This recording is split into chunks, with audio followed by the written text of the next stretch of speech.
And welcome to this college football playoff special. It's real special episode of Around the Herd, as the Crimson Tide should be about ready to break their foot off in some Sooner behind in about a couple of hours. Until then, we're gonna just come over here and let y'all check in. Tell me what it's all about. Tell me what you think. Are they going to break your heart? They've been let down time to time. Are they going to live out your wildest dream and win the whole thing? Or are we just going to worry about tonight? Will tonight take care of itself? That's what everybody wants to know. I choose to go one game at a time because, first of all, I'm not very good at these prognostications. No. I'm not good at that at all. But we're going to have a good time. If nothing else, in a little while, I'm going to drop this link. I'm going to share some information with you about the team as we go. But all I really want to do is party. So let's start it. Let's figure this out. Yeah. What you drinking on? Put it in the chat. Pineapple juice. What? Clock ticking down. Mix it up together. From Tuscaloosa, ain't no doubt. Best team in the town. That's what they say. Pretty good at it. Now, I'm just wondering, are we going to see a team that's been working on getting, erasing their deficiencies over the past 13 days? Are we going to see the same old? We're going to come out slow. We're going to get behind. We're going to get tied up. And they're going to pull out, or we're going to pull out? Or is there a possibility that Coach K and the boy has figured out a way to just destroy them? I mean, you played them once. You didn't have a whole year to get ready for them again, but you kind of played the same team and kind of lost to the same type of team 2 years in a row.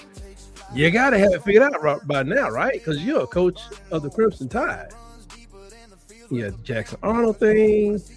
You got Batir. They simply ran for too many yards on you. You got to figure it out now, right? Is that a given? Am I dreaming? Am I guessing? Does that make sense to anybody? This man we got to have it figured out right by now, right? Right? Maybe not. The grinder, the legend made the promise, the hard work that will never fade. Every graduate. So is Jam Miller the only running back we got? Because one thing about Jam that we know right now, his body is in pain mode. He's been hurt before. Then he got hurt again. And you know the thing about getting hurt? It can happen to any of us at any time. Anytime we can get hurt again. So just in case something happens today, is Daniel Hill going to be able to carry the whole load? Or is there somebody to back him up? I know we got a freshman sensation that's hurt. And we got AK Deer. Is he strong enough? Has he picked up the passing game? Who's going to have Ty's back when somebody sneaks through the 5 to 6 front we have just blocking for him? When that bandit, robber, or whatever you want to call it, red dog get called, is there going to be anybody to say, you know what? I'm going to sacrifice my body for Tyler Watts. Not Tyler Watts. I'm thinking about Tyler Watts right now, looking at him on my screen. For Ty Simpson. Hell, Tyler Watts too. They out there in Oklahoma. Some may pop off. Huh? Out of 120 players, University of Alabama, something pop off, you know somebody going to run. Because everybody, compensations are different. I don't know. But I've seen people that can't really block. I can't remember. Somebody in the Hall of Fame said they didn't really block that well, textbook. But what they did know, if I can keep my body between my quarterback and that person, it didn't matter if they were like they said, if they were 200 pounds, this person was heavier than them. They probably could manhandle them, maybe hold them a little bit. But if they were 300 pounds or something like that, he kind of knew that he could just use his foot speed to stay in front of the big guy. Even if he destroyed him, even if he couldn't play for the next series, he just knew that his job was not let that guy hit the quarterback, because losing me for even the whole game wasn't as detrimental as losing your quarterback for any game. I think it's called sacrifice. Do we have backs that are ready to sacrifice, even though they're not big enough, even though they're not quick enough, even though they're not strong enough, even though they're not old enough to really pick up a robber? Do it. That's what we want to know. What I'm going to do is I'm going to stick this thing out here. We're going to be here for a minute. I ain't even going to play. If somebody got something they want to share about this game, I'm just going to go forward. Come on in here. Camera on, camera off. I don't care if you don't look that good. I'm not even going to say nothing. If you are visually disabled, I'm not going to say nothing. Come on in. God's child, you got something to say about this game. I want you to come in and say it now. If it's not going to happen, just say, stop watching. It's not going to happen. Say it, and let's move on. But if you believe in the Crimson Tide like I do, and you know how we're going to do it, you got your scores, you got your predictions, you got your expectations, click on the link, come on in, let's have a conversation about it, because I think the Tide going to roll tonight. I ain't saying the man the greatest coach in the world, what up, I already got it all figured out. I think the Crimson Tide going to win tonight. Is there anybody that believes the Crimson Tide got this thing in the bag tonight? I mean, just like locked up, like, no question, no doubt at all. Anybody? Oh, the crazy old man in the back. That's the guy. That's how people that are haters of the Crimson Tide. That's how they laugh. But I think the Tide gonna do this thing. Yeah, I think the Tide's gonna do it. Is there anybody nervous? Anybody worried? Anybody got concerns? Anybody want to say, hey, let's play the game tomorrow? We'll do better tomorrow. Is there anything you got a prediction, expectation? I want to know what you're drinking on. I want to know what I'm not worried about what you're smoking on. I do take cigar suggestions. What's on the menu? What's going on today? Come on in there, man. Just let them use you. Come on, man. Not you. Okay, I'm gonna get it right. Fujioka? Is that right? Fujioka? Fujioka. Not you, man. Not you. You're not nervous. Gotta be centered, man. I'm sweating. My heart rate is, I ain't nervous. I'm straight up terrified. Hey, I'm just telling you, man, this is going to be I didn't even want to listen to what Stephen A was saying about this game. He said, oh, hey, he better win this game. First of all, if you like me, I pretty much, when the whistle blows, I turn on ESPN. When the buzzer sounds, I turn ESPN off. I have no use for them myself. But when I was on YouTube and I heard and I'm telling you right now, he better win that game. What are we gonna do? Have y'all seen what these people have been trying to do to get coaches? You see what Penn State went through 25 people. They done got 17 coaches pay raises because they're out there poking around other people's program trying to figure out what they're going to do. Whoever thinks. Now, coordinators and position coaches, yeah, they can be replaced. If you think Kalen DeBoer is about to be fired and not be given at least 4 years to, I don't know, remain the same or do better, then you're not paying close attention. Go look at Penn State again. Let me pull this up while I'm talking about Penn State. These people are trying to find coaches. People at Florida, they're torn on the coach they got in Summerall.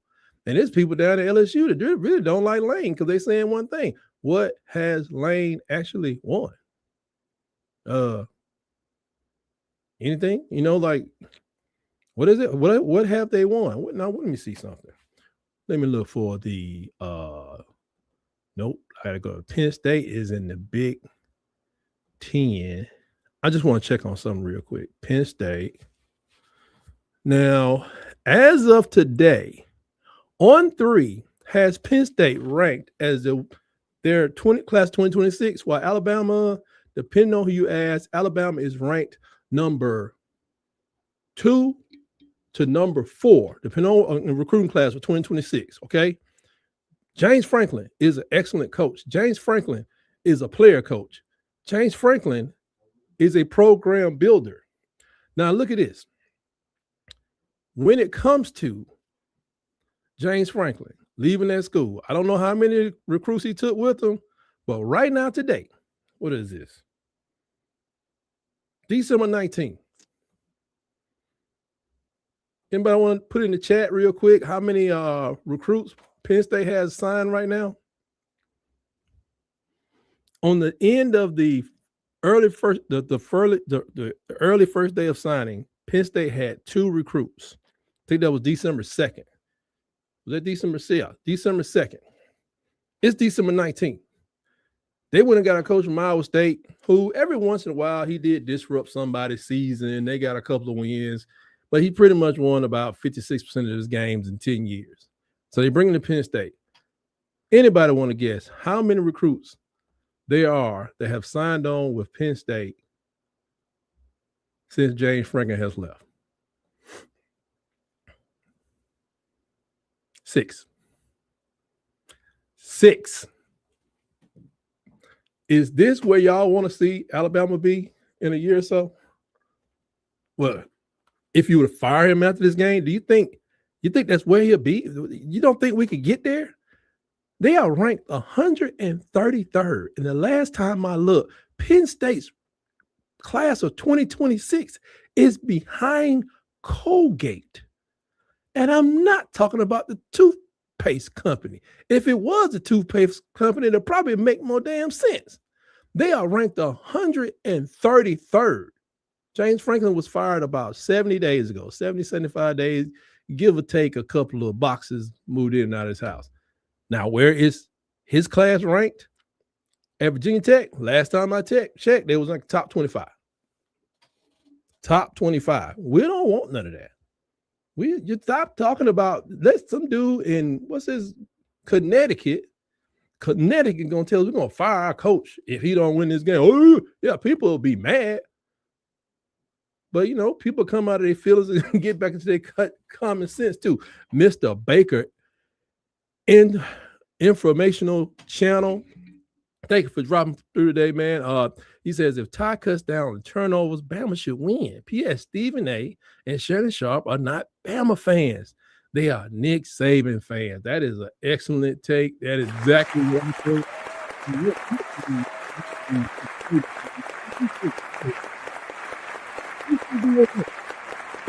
I'm not one of these people to say if you hadn't experienced the disappointment. I got rats in the studio. Hold on.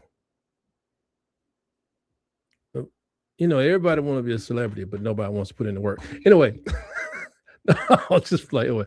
But I'm not saying you're not a Bama fan if you didn't go through Mike Dubose, if you didn't experience Ray Perkins, plus the death of Paul Bear Bryant. I'm not saying I'm not saying that at all. I would like you to get a little of that Dennis Franchione love of somebody just walking out on your beloved Crimson Tide. I wish you could know about that. But when I hear these people, you got to realize, and I said this before on my show, the media really not trying to give you information. The media is trying to do two things. It's trying to scare the hell out of you, or it's trying to make you upset. In sports, the fear thing kind of should go away for most people. So all they got to do is make us upset. So that's why I'm kind of bothered by the comment of, "Oh, he better win it." I didn't even let him finish. I just saw him cranking up. He better win the game. He better win the game. He better. I mean, like, okay, 133rd behind Colgate, and Colgate may have more people signed on their team than Penn State. Do you think Penn State's going to recover from this by the time you get 10 years older? If this man, we are talking about the NIL, of course, has been incredible and it's been controversial. It's done all these things, but I'm telling you, Penn State could be in a situation if that man don't come in there and get back to winning 10 games a season, 9, 10, some 11 games a season. Y'all do realize that Coach James Franklin was in the semifinals last year. Semifinals. But maybe he get the players, maybe he can coach his butt off. We are looking at a time period right now where some of these teams are about to be what you call they're going to be removed from relevance. Yeah, go talk to a Vanderbilt fan about the last time. They were a pretty good program. Yeah. It was. I don't even know if the SEC was around. I'm just telling you. It's some of these teams they could disappear. You don't believe me? Go check out Georgia Tech from 1991 up until when did a man get there with Megatron? About 2000s? For 20 years. Did nobody care what was going on at Georgia Tech? It was irrelevant. They were about as relevant as UAB, who I don't even think had a football program. And it probably was just like Troy, who Troy wasn't even Division I. There's up and coming programs. Remember when Texas Tech was a joke? Indiana never had a football program. Now people got them picked to win the whole thing. As people come up, somebody's going down. And it's going to cost. I don't know what Indiana paid to do what they had to do. I don't know all this. All I know is two things. You're going to pay. And number one, you're going to pay. You're going to pay. Number two, you better pay the right people. Because as Coach Saban said, 20, 25 million, you give it to the wrong people, you're going to be SOL. So somebody better know how to identify talent and coach it. I think that's universal for all corporations. Mm-hmm. Run on down to Radio Shack, see how it worked out for them, borrowing money. nobody's buying this stuff, man. Radio Shack, some of these corporations that used to be here going tomorrow. I mean, I don't know how many times they got to reinvent Red Lobster. They got a good guy there now, but eventually it's going to play out. You got to change the menu. And I'm glad it's this way because I'm looking at our neighbors right now. I'm going to just tell you, I've been talking about this for a while. I'm kind of giddy because personally, I don't mind. I don't need the SEC. I don't need the Iron Bowl to be very competitive at the end of the year going into the playoffs after we get rid of the SEC championship, hopefully. I don't need to go there. I don't need to watch them play at Auburn and be biting my nails to the whatever, third, fourth quarter. I wouldn't mind for the rest of my life going to watch the Iron Bowl and it's competitive for a quarter. And then by the 8 minutes into the second quarter, we already popping bottles and, we paying attention to the grill. My whole life, that's been a tense game.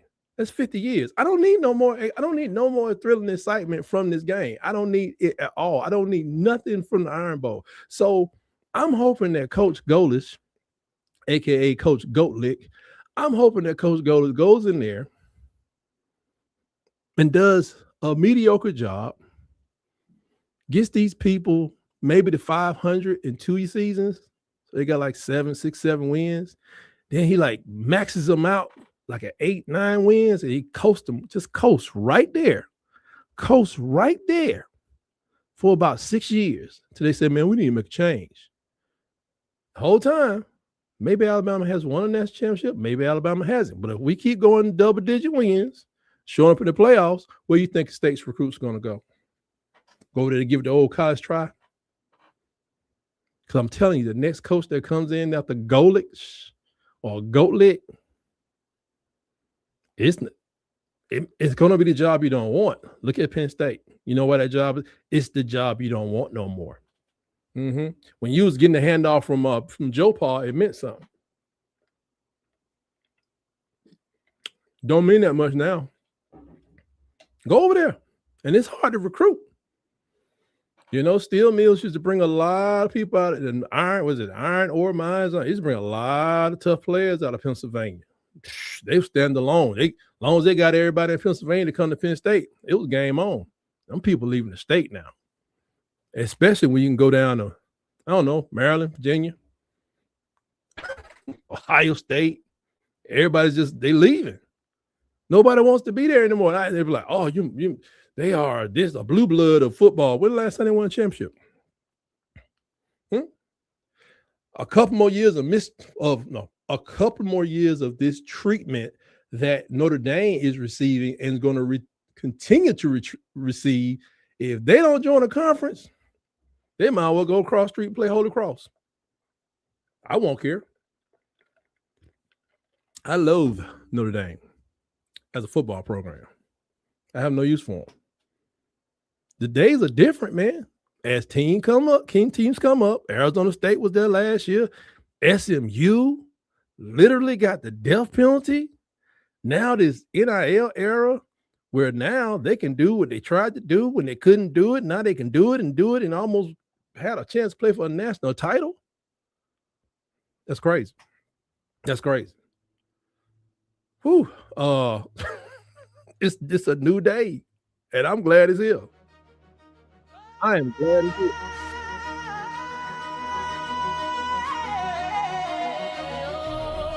Real hard at it. It took me about 3 minutes. I love it. From the red clay roofs to the stadium lights, we rise with the dawn and we fight through the nights. Bears words echo like a war drum beat. Blood, sweat, and guts in the heart of the heat. We ain't just fans, we're force in the flame. Every class ring earned, every title reclaimed. From the quad to the field, we all toe that line. Where legends are born when you add dream and grind. We don't beg for mercy, we don't ask for time. We just lace up our scars and climb. Bears voice in the wind, whispering truth. Success don't come unless it bleeds through you. Mama worked 2 jobs, daddy broke his back. Still taught me to run like I'm leading the pack. This ain't just football, it's a state of mind. Where the hounds do roars and the stars align. We roll with the tide. Welcome, Chuck Wilson. Chuck Wilson says that's the reason Auburn can't do it, because players are paid now and they can't cheat anymore. Allegations. Please share the details. So we know. Our coach Orgeron was just out there the other day, and when he heard about the NIL, he was like, oh, okay. Coach Orgeron had the perfect line. So instead of me bringing the money through the back door, you want to bring the money through the front door. Well, I hope he gonna get what do you call it, sanction or something. That's pretty funny. He said, instead of me coming through the back door with the money, I'm gonna go through the front door. That's crazy. But it's the thing is, Auburn got 2 nice little deals. They got this one from this online sports marketing gambling company. I think nobody else in the SEC has that deal. And then they got they got the yellow fella, and they got some other stuff they brewing on. What is it? It's something else they got going up there. They got ways of making some money, but I still say, and even Auburn fans have said this, there's something wrong with them structurally. Like whoever that was that made up the big story, that worked, that got Brian Harsin fired because he was allegedly doing something inappropriate, which was totally untrue. It worked enough to turn the right people against him. None of them people that made that move probably still there. They still around. Were they the money men? And when I heard dude say he was a committee, he was a committee. The athletic director said, he said, I'm the committee. I'm going to make the decision on who's going to be the next coach. So if I don't get your school like $5 million, you need to call me immediately. So I ain't mean to say it like that. It's team effort, man. You know, yeah, man. We really appreciate your contributions. If anybody's giving that program $50,000, I feel a certain way about him saying that. But I love it because it's absolutely insane. Because I don't know, people were laughing. Was it last spring? Last spring, the athletic director of Alabama, Greg Burns, he essentially went on his media tour, and he had a 10 cup.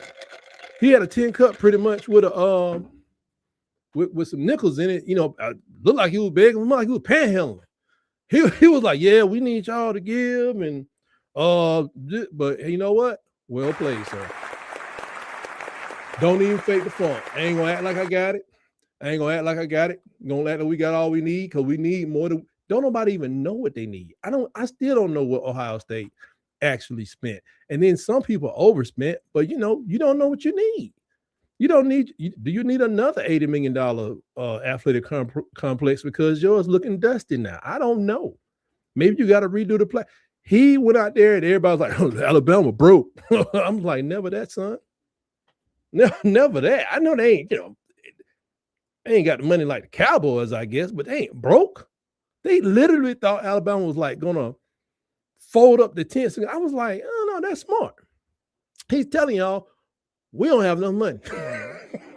We need you to buy some gear. We need you to, throw some quarters. Stop throwing them nickels in the fountain thing there. We need to throw quarters. We got a $1 coin. Throw those in there. Do all that stuff, because he knew they gonna need some money. And that's absolutely just smart. Now everybody else telling us, we got this, we good. They were lying to themselves. You don't have enough, South Carolina. You need more. Y'all need to start selling chicken plates. Yeah, check the blueprint.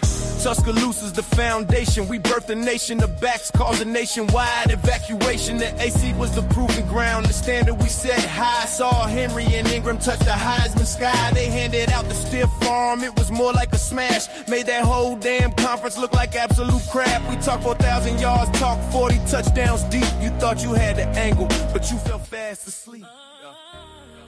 Just coming in right hot on the wire. I know as soon as I brought them up, as soon as I said something, I knew they just rise up. There's something about the devil in Auburn. Anyway, but I'm gonna bring him up. DC. Yeah. Welcome to the pep rally. Yeah. Hope you got on your AU skirt. Yeah. I don't have on a UA skirt. Yeah.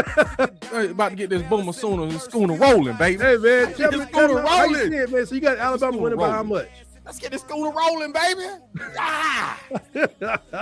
You got a cowboy hat on. It's good to see.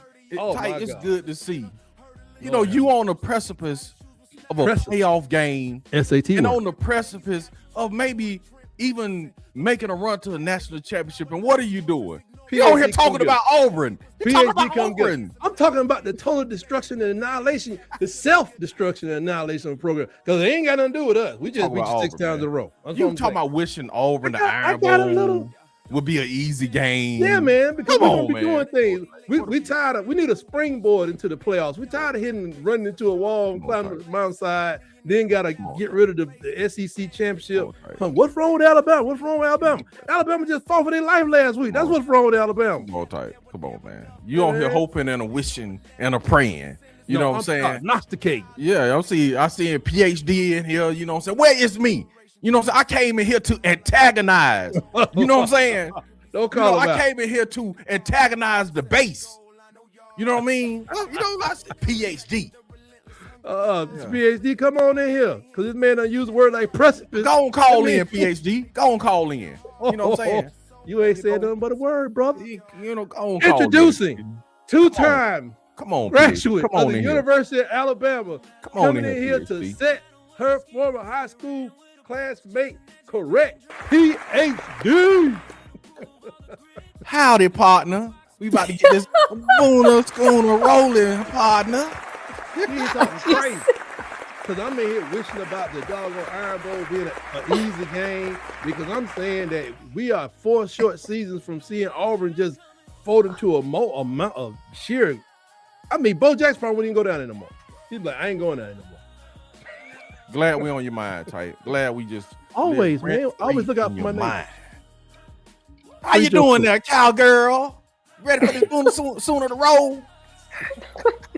Curse words.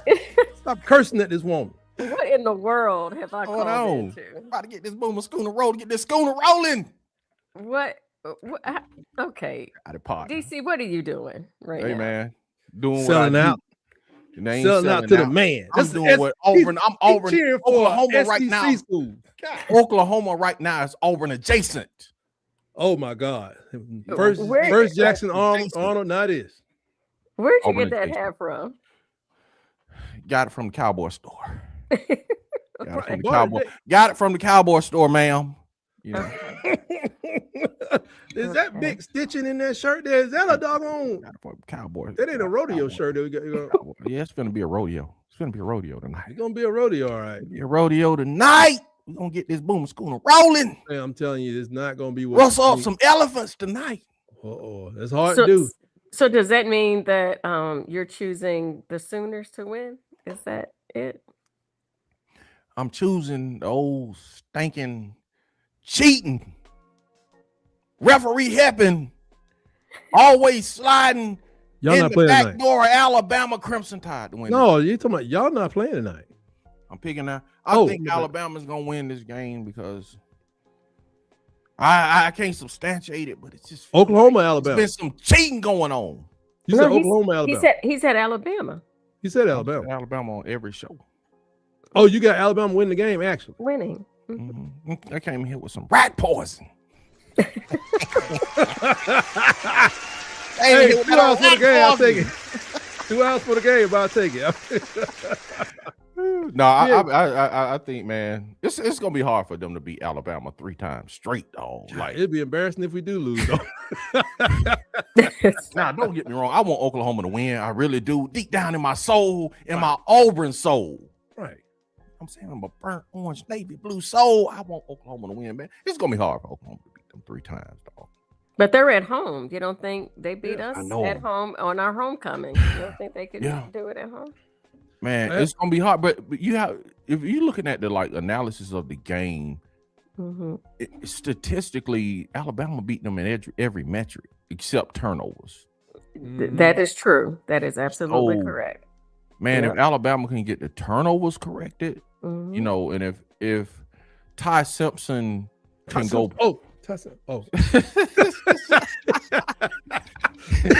I bet. Go ahead, my bad. He say he talked to Nick Saban before the season about his nervousness. And it seems like he needs to go back and talk to Nick Saban again. Whatever he did in the beginning of the season seemed like it worked.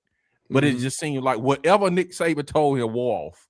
And he need to go get another session and get his, seems like he's panicking a lot, man. Like in the Georgia game, he got backs leaking out of the backfield. He throwing it on the turf. It's no seeming he does panic. Yeah, it's panic. You know what I'm saying? So it's obvious, man. Shortstop play, man. He wants to be a shortstop for the Atlanta Braves eventually. I'm trying to get him to go to the Dodgers. That's the only way you would throw that many ground balls. Yeah, he can't hit the layup, man. But he cannot hit the layup, man. So if he can get back to that Ty Simpson that hit the layups and give you some scramble yards, be efficient, man, and let the Jared Bernards and the if they could just run the ball a little bit, man, which I think Cam Coleman just let them get the ball down the field. Stop. Oh, what's up? I said Cam Coleman. My bad. Yeah, you did, man. Stop it, man. I'm sorry, man. So you mean him possibly maybe coming to Alabama? Yeah, with his coach.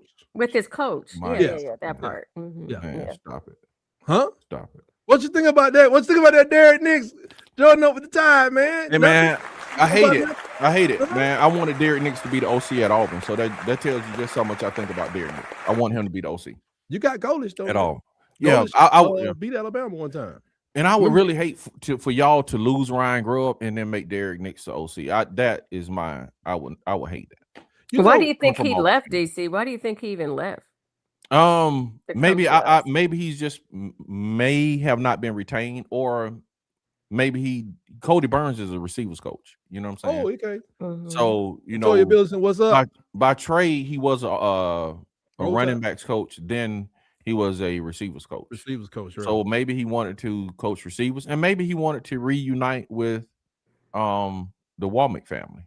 You know what I mean? Right. Yeah, because I hear they are really, really, really, really close. Somebody was a surrogate for somebody. Yeah, wow. I think yeah. So I think it was it Womack's sister? Womack's sister is a surrogate for Derek Nixon, his wife. Kid. Yeah, exactly. So they are very. Her name is Ava. Yeah. Yes, they are very young girl. knit family. Beautiful young girl. Got to do it, man. Sometimes you get it. You got to get it where you can get it. Yeah, they're very close knit. So, and that could be a piece of the puzzle right there, man. So, Womack said he's known him since he was 7 or 8. Yep, absolutely. So they've been together for a long time. So what I want to know, he coached him too. Yeah, he coached him. Yeah, I didn't know Womack was a fullback at was that Southern Miss? I think so. Yeah. So Derek Nix and him have like long ties. They found long ties. Yeah. So let me ask you this, DC. What do you think about what can Oklahoma do different or the same to disturb Ty Simpson and just the offense in general? Man, I think this game, if Alabama plays like they played in the SEC championship, this game could be a 13-17-7 game with Oklahoma winning. You know what I'm saying? Alabama had -3 yards rushing, man. We're tired, man. Bro, how do you have -3 yards rushing? Hey, man, we was tired, man. Like Ted said, man, I did better than Alabama just sitting in my recliner at home. Wow. Hey, man, but talking about this. Boy, what happened? Oh, I just cut it down a little bit. I want to. I got some of this on now. You know what I'm saying? You know what I'm saying? Give that Boomer oral. Oh my God! That name of that song, ladies and gentlemen. The name of that song, ladies and gentlemen, it's one of my versions of "Elephants Can Fly." Yeah. No, so that's what it should be called. Boomer Sooner oral. No, not at all. But what I'm thinking though, I wonder if the offensive line, they got Cam Dewberry coming back, healthy, but it's just something about rotating. You know, you can rotate your defensive line, defensive players, play 33 people on the defensive side, but when you're rotating 8 people almost the entire season, not necessarily because of injury, some of that's injury, but it's just weird. Because it seems like you get the playoffs time, you have 5 and a 1. Who the one gonna go? You know what I'm saying? Like, and that's only in case of fatigue and injury. You know, it's that line, man. We starting a freshman at right tackle, bro, and then they got R. Mason back, bro. So I'm like, hold up, he's playing the whole game this time. I'm looking at Kapilovic. That's our offensive line coach. I'm like, he needs help. Yeah, I think the only with Oklahoma, the way they win this game, man, is they're gonna have to stop Alabama from scoring. Period. Because Alabama, even with Ty the way he is, I think they have a better offense than Oklahoma does. Mateer Thumb ought to be really good, not though. Man, to me, those are excuses, bro. PhD. I don't know. I'm not in his thumb, so I really don't know. It looked really painful, man. They put that thing in his thumb. It was crazy. But shouldn't it be healed by now? Yeah. Last time I went to med school, they said. That's what I'm saying. I have no idea, man. I have no idea, man. I just looked at it. They said either he had a long nail going down through his or screw or stent or whatever brace going through his thumb, 3 staples going through this one or 3 screws. Bro, I apologize. Bro, I'm like, what? On his throwing hand. Apologize. If I get 3 screws right here, right there, I'm not listing this lady's house on Monday. Nope. I ain't going. I ain't gonna make it. Hey, PhD, what you gonna be eating on during the game over there? Chili dogs, steaks, lobsters. Hey, what you cooking, PhD? You cooking something? Why she gotta be cooking? Why she can't have somebody cooking for her? I'm saying what she eating. I said what she cooking. I'm being sick. I said what she cooking. I want to tie the pot like a girl today, by the way. Go ahead. I haven't decided yet. Stick your order out, baby. Why she got to order out? You saying she can't cook? I'm trying to keep my calm right now. That's what I'm trying to do. PhD, did you see that? What? Did you see that? I'm not paying any attention to. PhD don't cook. Okay. Oh, sorry, I interrupted PhD. What? Go ahead. What are you cooking? I'm not sure. Mm-hmm. I'm really not sure. Maybe salmon or something like that. Oh, some fish or something.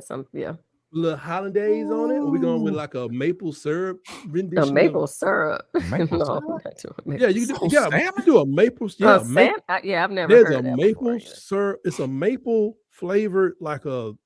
I have to get you the recipe, guys. A maple syrup type. Yeah, it's maple. It's maple and ginger. Matter of fact, maple ginger. Like, okay, maybe ginger. I guess right. Like, oh, I know what you're talking about. Yeah, you're mixing something. It's mixing not like something with maple syrup. Yeah, and putting it across the top, boy. And that really goes if you use that cedar plank to roast it over. Oh boy, for sure. Boy, make you smack somebody. Fish. Yeah, yeah. On grill. Yeah, on the grill. Yeah, yes, sir. Yeah. We do it. That's how we're doing down in 46A. And then sometimes you just put lemon juice on there is pretty good too. If that's all you got, folks, please go with lemon juice. Mm-hmm. Don't be messing on no salmon or salmon. Mm-hmm. More people on TV are starting to say salmon. I'm concerned. PhD, what is the proper enunciation of that word? Because I pronunciation of what word? SALMON. Salmon or salmon? Salmon or salmon? Potato, tomato. It depends on where people come from. We eating the pink fish. Yeah, that's exactly right. Yeah. The most expensive thing inside of Sam's that swim. What are you all eating for the big game? I'm sacrificing on behalf of my children. What? I'm not allowed to eat. Today is Saturday. It's not my time to eat. It's the other kids. Today is Friday. Yeah, they Friday. Okay, I'm eating tonight then. Yeah, it's Friday. I'm eating something. Because that means one of my kids got to sit out. Okay, DC, what are you going to do? Where you tonight? The illustrious Crimson Tide.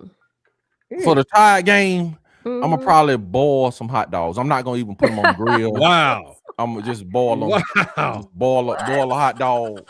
And then I'm not going to even get a bun. I'm going to just get a piece of light bread and fold it. Light bread? For the Tide, yeah. In your own way, that's very disrespectful. Yeah. Well, I guess that's what they do when they always at the house, and so they have no choice. Yeah, man. They don't know. They don't know what it's like to eat a decent meal. When with your team. Tomorrow, man. Tomorrow I need to come to the house. Yeah, tomorrow's going to be. I need to come to the house tomorrow. I'm breaking out the Traeger tomorrow. Hey, you know what I'm saying? Oh, tonight, you got a Traeger? Okay. Somebody move up. That's YouTube channel. We're doing big things over there in Auburn Attic. Buddy. The man Traeger. That's early in the morning. The originator. Early in the morning. I'm bringing out the Traeger. Yeah. Send me your address. Smoke it up. See, I know the reason I didn't have his new address. You smoke this neighborhood up. I know it's one of them that have his new address. He got the Traeger, no mood on him, brother. Wow, man, he smoking at the Traeger, but for the Tide, man, public sub. I ain't gonna. We're going to public. Cold public sub. I thought you can go down to go try to find. I'm gonna drive around and find a Quiznos that's still Blimpie. Oh my god. Oh yeah, I got a Blimpie not too far from me, man. I was shocked. When last time you ate there? Oh man. Oh, 9/11 after 9/11 when they shut them off. Shut them off.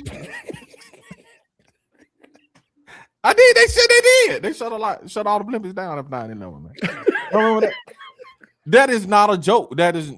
They did. They did. Last time I went to Blimpies, I was taking the H&R Block tax class. Mm-hmm. So we used to eat there all the time, like next door. And one day I went there, and I think my wife said, "I want to get some soup." Mm-hmm. I looked. You ever seen like a can of paint that's halfway full? Mm-hmm. But it's been sitting with no lid on it for 3 months. Yeah, that's what that's crushed around that. Yeah. Oh my god! I was like, these people they don't even take this food and put it up at night. They just leave it on. Blimpie used to be the bomb though, man. I ain't gonna lie, man. I used to, what I'm saying. Speaking of that, I might go to the Blimpie. Don't do that, Blimpie, man. You got stuff to do tomorrow.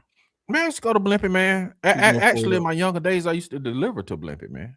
Wow, old client. So you're gonna do with this salmon? I'm confused. with this North Atlantic fish you're going to eat. What are you going to have on the side? Are you going to go with the asparagus tips? I don't eat asparagus. You don't eat asparagus. You're going to go with rice or mashed potatoes? Rice. I'm a rice person too. You going like collard greens and on side. You going boil in the bag, or you gonna make the rice like? Which one you going? Wow. You going boil in the bag? Wow. You going boil in the bag, PhD? Wow. Or you gonna make it? Which one? I'm doing boil in the bag. I don't have time to be cooking rice like that. I haven't boiled in the bag since I was in school. Hey man, I'm boiling the bag out too. I can't, just ask man, I'm telling you, I got the perfect rice. What's wrong with boiling the bag? Nothing. I was just asking PhD. I boil in the bag. If you want to season rice, I'm telling you, just holler at me. I can hook y'all up. We got rice perfected around this house. My daughter, she got a rice thing that they put it you in, don't need that. steam the rice in the water. Man, drop that thing in the water and keep going, baby. Oh, you mean the rice cooker? Rice cooker. Yeah, she got a rice cooker. Well, rice cookers are good. I just don't you can do that on a pot though. Why do you need a rice That's cooker? true. That's this is what I got to say about all the rice cookers out there. What's that? Yeah. They cheaters. How they cheating? Let the boys play. Cheat. Yeah. How they cheating? I thought that was an authentic way They're you a bunch cook of rice. cheaters. No. With the rice cooker, I thought that was the best one. Let the boys play. Let the boys cook. Cheaters. Boil in the bag would be cheating. Man, boil in the bag is, let me tell you, it's real easy. But I don't cook like that, so I don't need to. So Type was right, PhD. I'm up here defending you. I'm being honest. I'm being truthful. Yeah, she be. God, dog it. Type, I'm up here defending PhD. Got a sub in one hand, steering with another, man, on the move. My God. Helping out people all around the South, man. Moving. I'm gonna have broccoli with it. Oh, broccoli. Big fan of broccoli. Yeah. Okay, let me ask you this. And this is, bro, we done got all off the game, but I know. We're trying to help. How long do you cook your broccoli, PhD? Is your broccoli soggy? Do you immediately, do you steam it, or do you just boil it in a lot of water? Because I can't stand when people like cook the broccoli so long it's soggy and cabbage is just overcooked. You know what I'm saying? Yeah, no, I don't like it. I don't like it soft like that. Yeah. The crunch to we kind of like crunchy oven roasted. But about the game, do y'all realize that Alabama has lost it to Oklahoma in the last two games by a combined 5 points? No, not 5 points. No, it's like now. 20. The other one they drew 26. And I still don't know. I don't even know how that happened other than more turnovers. They got you talking about the last time we played them? The first time we played them with Milroe was quarterback. Oh. And I would like y'all would like y'all opinion on this. Looking at the offense, does everybody have a should they have more appreciation for Jalen Milroe or less appreciation for Jalen Milroe? Now, where are you bringing up that controversy? Go ahead, because I got. I'm just saying. Go ahead, PhD. Boil in the bag, ladies first, and then boil in the bag. Me in second. Not gonna be calling me boil in the bag. Me in second. Okay, that is wild.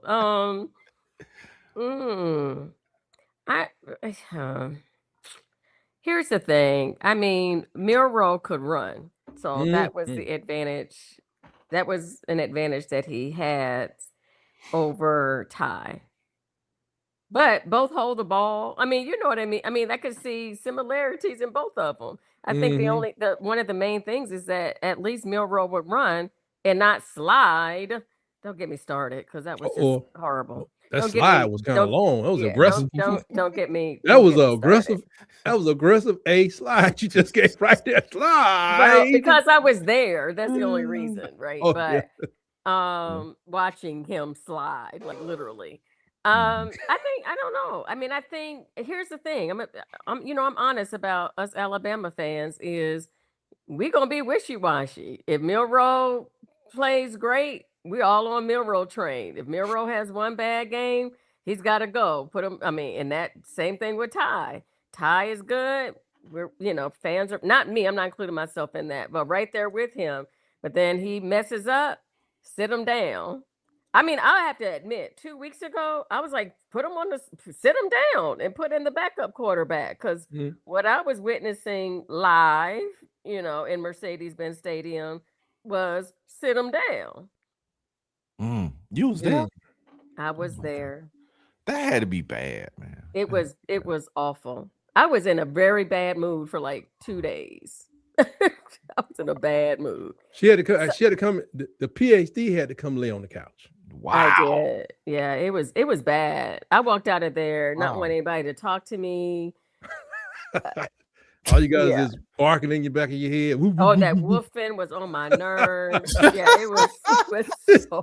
There were college students. There were UGA students sitting behind us.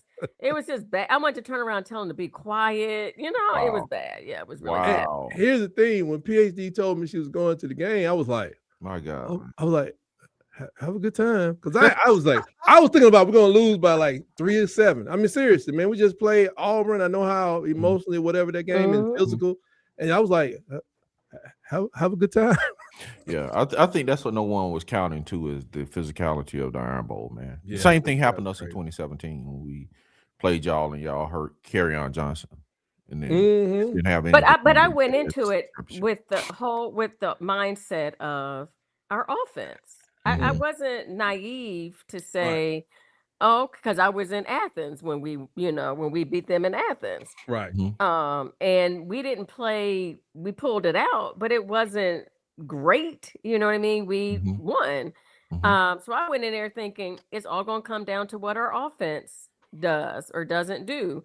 And immediately, I mean, literally early in the game, I said, because I just saw how we looked. And I said, this is not going to be good. So what do you think about Milroe last year versus Ty Simpson's play this year, DC? You've been as an independent, biased observer. Yeah, I think Alabama misses Milroe.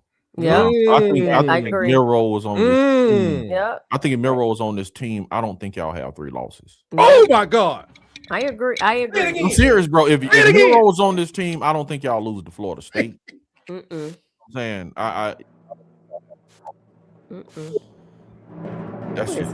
What's he playing?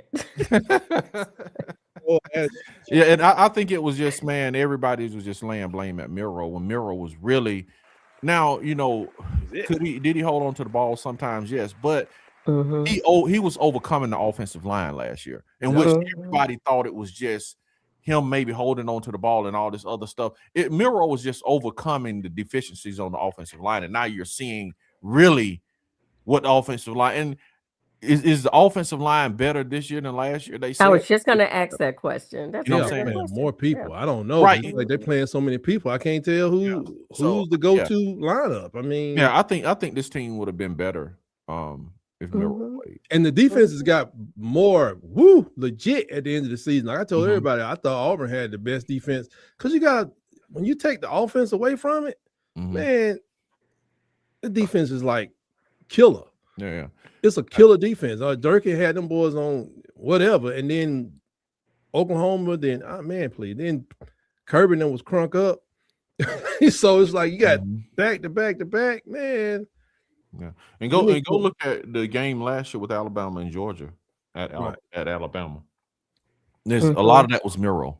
Oh yeah, that dude was skating, bro. They couldn't stop him. So, moving the chains. That's what you moving the chains. He gets 5 yards and running back need to get 3 yards, and maybe you throw the ball or just run it again. I don't know. We have a lack of commitment to the run. That's what it is. It's really weird because as I watched I can't think of his name again, Brooks Austin. Yes, shout out to the great Brooks Austin over there, the film guy. He said, man, Ty Simpson is being asked to do what most quarterbacks are not being asked to do in college. The thing is, you may have, I got some kids that can't cook. So the thing is, it's like they do 5-step drops, where a lot of people don't do 5-step drops all the time. And the problem is because the running game is not wherever they need to be, they ask him to do it more. So that's why he's always checking in, checking out of plays. It's coming down to the end of the play clock. So you got to make a lot of decisions. It would be cool if he only had to do it 24 times a game, but he's up in the 30, 35, 40s. Yeah, and then sometimes you got to run for your life, and then you got somebody 1,500 pounds on your back. So no excuses, bro. Huh? It's just truth, though. I know what I'm saying is like it's no excuse. Oh yeah. For Alabama to have all of these 5-star running backs. I don't get these mammoth offensive guards and tackles that you don't use. And you just like dropping back throwing the ball 40 times a game, man. Like, bro, if they fire out, it's 3 yards, right? Yeah, man. Like for what, dude? I remember being at the Iron Bowl. I was in Auburn, but Patterson and Sean Alexander beat Auburn in the fourth quarter. 2 touchdowns. Yeah, I remember the Iron Bowl with they went behind Henry. Yeah, but they went behind. They literally ran an off-tackle play, some variation of off-tackle play. Sometimes it'd be a what do you call it? Like not a jet sweep, but like a handoff. Alexander come across the quarterback and give it to him, or they'll toss it to him, or they hand it off. It was 3 plays they ran right behind Patterson. I think his name was Patterson. Chris Samuels. Yeah, Samuels. Yeah, he went to the Redskins. It was like okay, Samuels is gonna be here. You're gonna see a big running back come right here, tackle him. It didn't matter. So I'm like, we got Proctor. Everybody still high on Proctor. I'm like, yeah. But you got Parker Brailsford still he's gotten an academic award, I think, this year. They still got him highly touted amongst centers. So you fill in that gap with another experienced person like Cam Dewberry. He's been in and out. Yeah. Or Gino Vandermark. Both of them are 5-year players. I'm like, that's 3 yards right there, right? Bro, you should be leaning on that left side of the line. You should just be and they can't do anything about it. Yeah. You should just be leaning on people on that left side of the line. It's like, think about it, man. I think they had almost 100 yards rushing on Auburn in the first half. And then just like, well, that's enough. We good. That's enough. Turn it off. Turn that thing off. That's why, man. That's why I love Ryan Grubb. That's why I love. What y'all call the thing? Y'all let the truck down and landing gear. Put that landing gear. Put that landing gear down, and like we done with that. So bring in the drone. Can I ask a question that I've been wondering all season? As long as they haven't do nothing about men and their responsibilities in the household. You never know. You talking about PhD folks. When it comes to that, man, just don't sit around too long, man. Okay, don't sit around. I'm gonna leave that. Just act like you're doing something tight. Just act like you're doing something. Don't don't sit idle. Yeah, you have to act like you're doing something, bro. Like you changing just something. Do something. Don't sit idle. But go ahead, PhD. That's my advice to all men. So the question I have all season is, what about Ryan Williams? Who's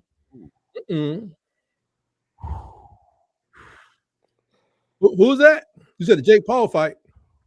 I don't even watch that stuff, so no, I don't know much about Jake Paul because I don't watch that. You heard what I said. What about Ryan Williams? Anybody help me out there? Y'all silent. I don't know the whys. With Ryan Williams and his concentration, dude he's dropping. I'm saying just physically on the field, man. He has a concentration issue right now. I don't know what that is and why it is, but Ryan Williams he's dropping balls, man, and dropping touchdowns. He's third in drops in the last 2 years in the NCAA. He's third in drops. Unbelievable, man. In the SEC, behind somebody from Hawaii, and the other guy is like at Southern Miss or Southern Methodist, something like that. 16 drops in 2 years. I don't know. He's a young man. That says he's 18 years old. Yeah, man. I don't know if that is, just a thing that is on field, off field. I don't know if it's just a mental thing, and I don't know. I don't know is it the physicality of the game. You know what I'm saying? I talked to me and Derek Roberts who worked the summer job together. Really? Yeah, man. Shout out to Derek Roberts, man. Shout out to Derek Roberts. And all the guys who worked in the landfill between little known fact, man. Derek Roberts worked in the landfill together. God. Anyway, great player at Alabama State. Great player at Alabama State. State. He was like Alabama State, and we were asking, just asking like, man, what's the hardest you've been hit? And he was like, he did like a comeback route at Alabama State, and he was like a DB hit him in the back. He said it felt like all of my body parts separated. Ooh. He said it felt like my everything in my body, all of my body parts just separated. He said that's how hard he hit. So what? Yeah, what he told me. What he told us, man. We was like, Jesus, man, that is rough right there. Yeah. So he said it felt like all of his body parts separated. But so and I've heard man, it's like you get to college, man, it's gonna test if you really want to play or not. And I'm not saying it's Ryan Weaves. I'm asking the question. Right. It's like the physicality of the game. If you start getting SEC licks, you start looking for the hit before you catch the ball. You know what I'm saying? So I don't know if a few drops has caused a compiling of something in his head, like kickers, you know, and tight to a golf person, like golf people, you know, when it's just in the mental space. Yeah, you get shanking. Yeah. So that's what I'm wondering with him. That's what I'll ask: is physicality of the game, or is it just something in his mental space? Hasn't been used to like dropping a pass, or or failing. You know, I don't know. It's something in his mental. But how is the physicality of the game different this season than it was last season for him? Man, see, that's the thing. When you're a freshman, oh man, they go out and get punts. Yeah, you be catching punts. You do anything you can to get on the field, and then it's just like, you know, I like this little segment on Facebook when they asked people like John Randall, Hall of Famer John Randall, said, "Have you ever gotten in the?" He said, "What? Yeah." And it's that one time when you just, oh my God, this I'm in the NFL, because he said he was blitzing, going crazy. John Randall's a very, oh man, he talks a lot. He's just what we call a bombastic player. And he said he was coming in, I think it was Larry Sanders or something like that. He was blitzing, or he was coming, he did a stunt, he was coming around wide open. And then he said he was going to, all he saw was a quarterback. And then he was like, "Is that a plane?" Yeah, man. He said some sky, because when they showed the actual play when he was talking, he got flipped upside down. He was looking, and he landed on his face. I forgot what was the player? I forgot the player, man, but he was in college, and he was like, I think he caught a ball, or, you know, he had the ball and the defense hit him. He was like, when he woke up, they was just standing over him like, we killed him. Right. You know what I'm saying? I don't remember that one, but I'm sure. Like, man, I'm sure it happens a lot. It comes a point when you're I think when they're young, they just willing to get on the field, and everything is new. And okay, so can I ask another question? I'm sorry to interrupt, but. Yeah, no, it's your word. He's also getting. I mean, I've heard this. This is not me saying this, but a lot of people. Let me get my timpani ready. But he's making all this money. Oh no, you didn't bring him. So you dropping balls and mental headspace when you making all this money. It has nothing to do with the money. It's pressure, though, bro. It's pressure. I hear you. I'm saying it's also part of the conversation.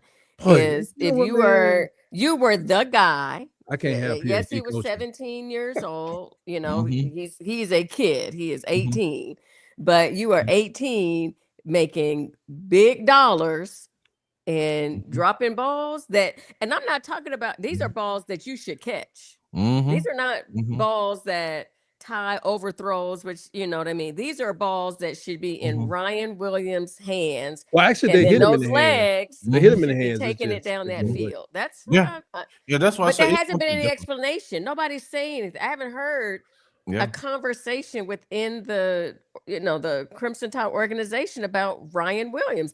And interesting, even sports reporters or journalists, where you want to call them, don't even ask that question. I'm like, why is the silence in this? I think there is not exactly silence. What you have is Lasir Brooks. That's a freshman who's the third option. So you saying they're speaking? Yeah, they're speaking. They speaking. I got you. The target, it has what they call targets. When you're a receiver, you go in there, you look at your targets, and you like, I got 5 targets, and Lasir got 8. Yeah, because he got like one during the Auburn game. Yeah, Lasir he's coming on strong. I hope he have a great game tonight. But Lasir the same way. He's catching a punt here. He tried to pick up that ball versus Auburn. People dove on. Yeah, that was ridiculous. But he's a freshman. He want to make big splash plays. Hopefully he'll be the same. Now I watched him play in high school. He will definitely be the same person next year. But that still doesn't take away from the conversation about Ryan Williams. I mean, Ryan Williams is still in my mouth and other people's mouth. I hear what you're saying, Tight. Yeah. Be quiet. It's just like, yeah, man. Coming to the stage right now. Been trying to get this man up for a minute. PhDs, road buddy, gonna double team on DC. Golly, man. We got 3 of them in here. It's 3 of them. I'm non-biased. I'm non-biased. Armand, welcome to the show, man. Can you hear me?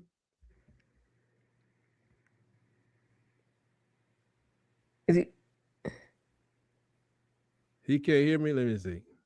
That's that. You are Alabama Network. You hear me now? I can hear you. Can you hear me? Okay, now, all right, DC. Don't be messing with my friend now. Man. Hey, that's a road dog now. I'm telling you. Unmute. Okay. What are y'all into the game? Here, man, I gotta go, man. Hey, you gonna step out, DC? I'm getting an echo for some reason. No, that's the Alabama Network. You gotta mute yourself on YouTube. That's probably why. That's the Alabama Network networking. I think he got the Alabama lines y'all got running through this podcast. Unmute yourself on the StreamYard, but if are you listening to yourself on YouTube? Yeah, cut that one off. Cut this mic back on. Alabama Crimson Tide IT services. That's what it's everything running through chicken. Now I know Nick's not in here, so it's not good to talk about somebody behind their back. But remember when his stuff didn't work right and he sounded like a chipmunk? Yeah, man, that was hilarious.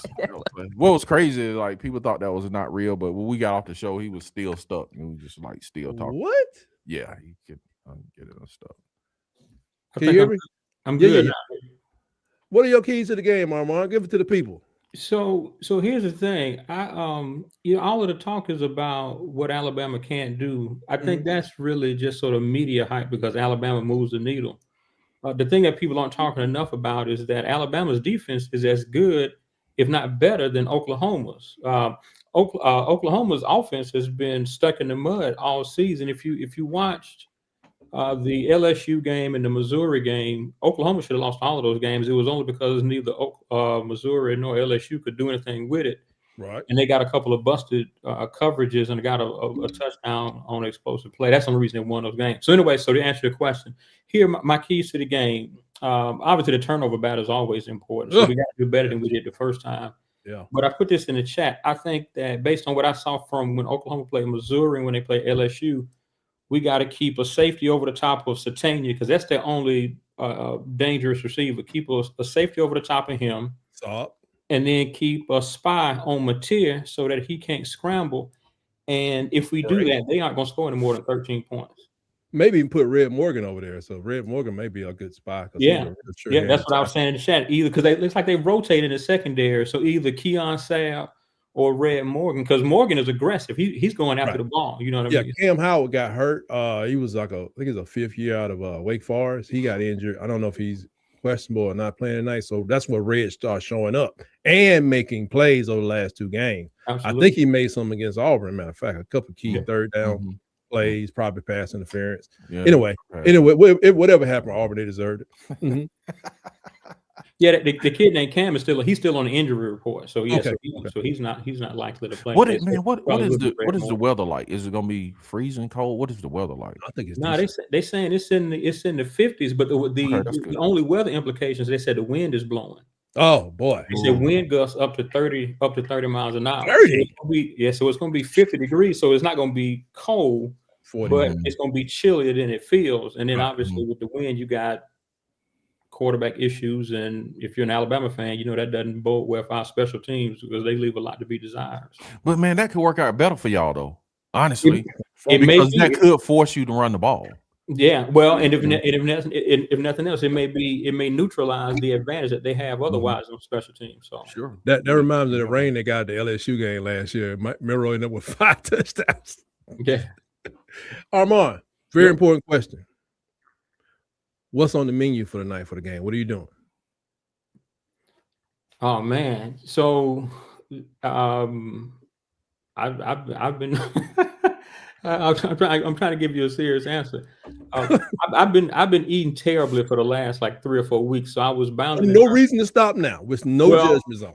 I've been bound to determine to eat something that came off of a tree or out of the ground today. So I've already had a salad, but then I got down in Angry Orchard not too long ago. So, woo, it's on and popping now. Yeah. Well, no, I only took 2, so I'm chilling for now. Okay. Well, we may all be drinking Angry Orchard and everything else. Yeah. I've been trying to lay off the Ciroc, but oh wow. But anyway, that's another story for another day. Yeah. Libation is very important, especially on the days when you don't know how everything's going. Y'all sound really concerned, man. No, I just realized that Ryan Grubb, this is his first year in the SEC, and I know he has to go home sometime. Like, what the? But it worked. It worked there. And then the image in the mirror just come out and just backhand him in the mouth, like, you not there no more. Forget everything. You go find. So that's why I like Derek Nix coming over and say, hey man, how's it working out for you? I think we got to be patient with him, because again, I certainly believe there's a lot to what you just said, right? Like it's one thing to hear about it, it's something else to be in it.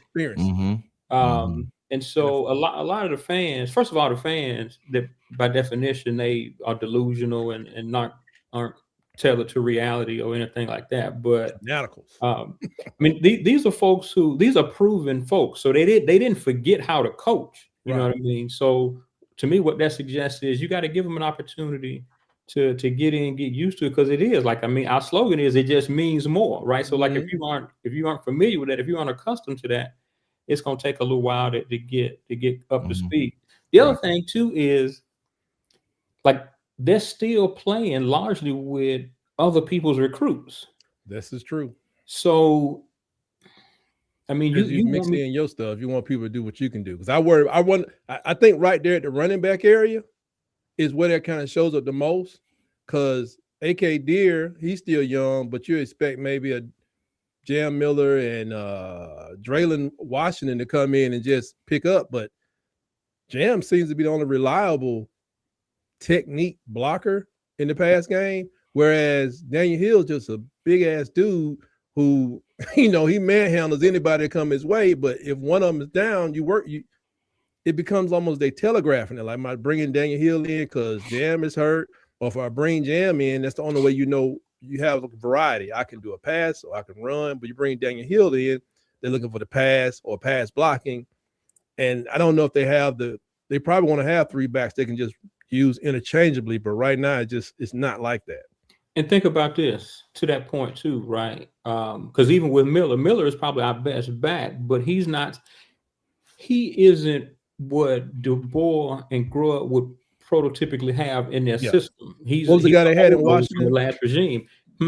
What was the guy they had in Washington? He was 1,000-yard back 2 years in a row. Well, Mr. Johnson came from Mississippi State though. He was the SEC back. And so think about this. Think about our most consistent, because when I first got on, Doc was talking about some of the struggles that Ryan Williams is having. Again, think about our most consistent and reliable players. Bernard. It's Bernard and it's Cuevas. Quavers is hurt. I think he's back. Both of those guys came with DeBoer from Washington. So they were developed all the way through the program. And again, and nobody would argue that Bernard is more gifted or talented than, say, for instance, Ryan Williams. But certainly, because I heard somebody else talking about concentration. But there's something to be said for that familiarity with the system. Right. So again, I think from a big picture standpoint, give a guy time. Next year, we got some 5-star kid named Ezekiel something or other. Crowell. Yeah. He just ran for like 4 touchdowns in the All-Star game. Like nobody was standing in front of him. I'm not necessarily expecting him as a true freshman to come in and be the lead back, but you figure you got A.K. Deers and you got maybe even a Richard Young and a Kevin Riley, and then you got your 5-star kid, and then you got Sedarian Morgan coming in, and then you got Williams with another year in the system. Isaiah Horton has another year of eligibility. I call him Julio Jones Jr., by the way. I call Sedarian Morgan Julio Jones Jr. They are very similar.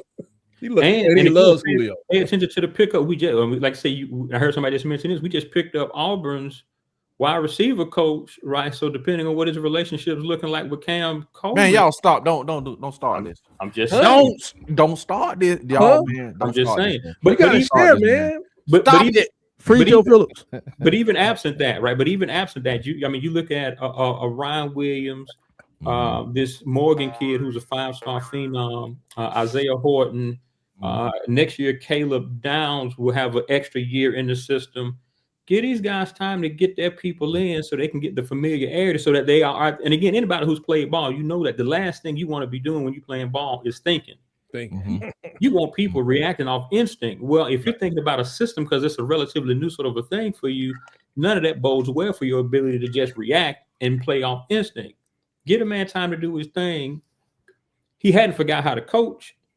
And it's a new thing. Like, and the other thing too, and I feel like I'm talking a lot, so I'm gonna fall back in a minute. But name for me the coach who has come into the SEC and took the thing over off the top.